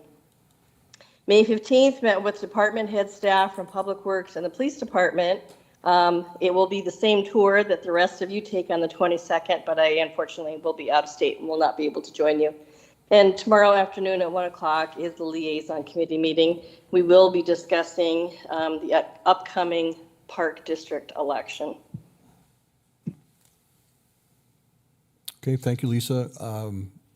Now, Alderman Samuelson, sorry. Thank you. Ward County Planning Commission, we had our meeting last Thursday, and we had our second reading of the planning and zoning ordinance and public hearing, and that passed through and is now in the hands of the Ward County Commission. Thank you. Alderman Pittner. Thank you, Alderman Gensler. MPO meeting I sat in for Alderwoman Olson at the last one. We have another one this week, this Thursday. Good work continues there. Good leadership, I believe, on that committee, setting that up. Renaissance Zone, last meeting was postponed. We have one this week. Visit Minot, same thing. Meeting this week. Last Friday, we switched it up a little bit with our Economic Development Review Committee, and we went back-to-back weeks because we feel like we were close to a finish line. I think we got through all of the bullet items, all the presentations, and kind of crafted a document that we feel pretty good about, that we will get back together one more time and kind of give last looks before we send it forward to the full city council with recommendations. So that's what I got. Okay, thank you very much. Alderman Blessum. So last Friday had the Commission on Aging meeting. Also participated in their March for Meals event that happened to be in May this year, and city manager and Alderman Janser were there as well, which is a great event.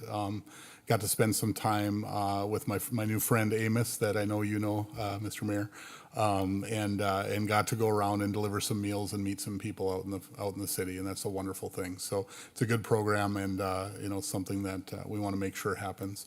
And then, as Paul alluded to, the Economic Development Committee meeting, we're getting, as he said, we're getting close. My expectation is we've got a meeting scheduled June 20th where we'll hopefully put the final touches on that document and then bring it back to council to begin some discussions and see what may come of that.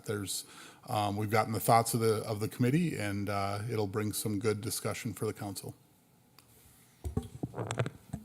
Okay, I will just mention that the City County Park School Liaison Committee is meeting tomorrow at 1 p.m. And we have, as Paul mentioned, we have the MPO meeting coming up this week. So plenty of things to do. That being said, is there anything else for the good of the order? If not, we're on to item number 12. So moved. Second. Moved and seconded. All those in favor say aye. Aye. Aye. Meeting's adjourned.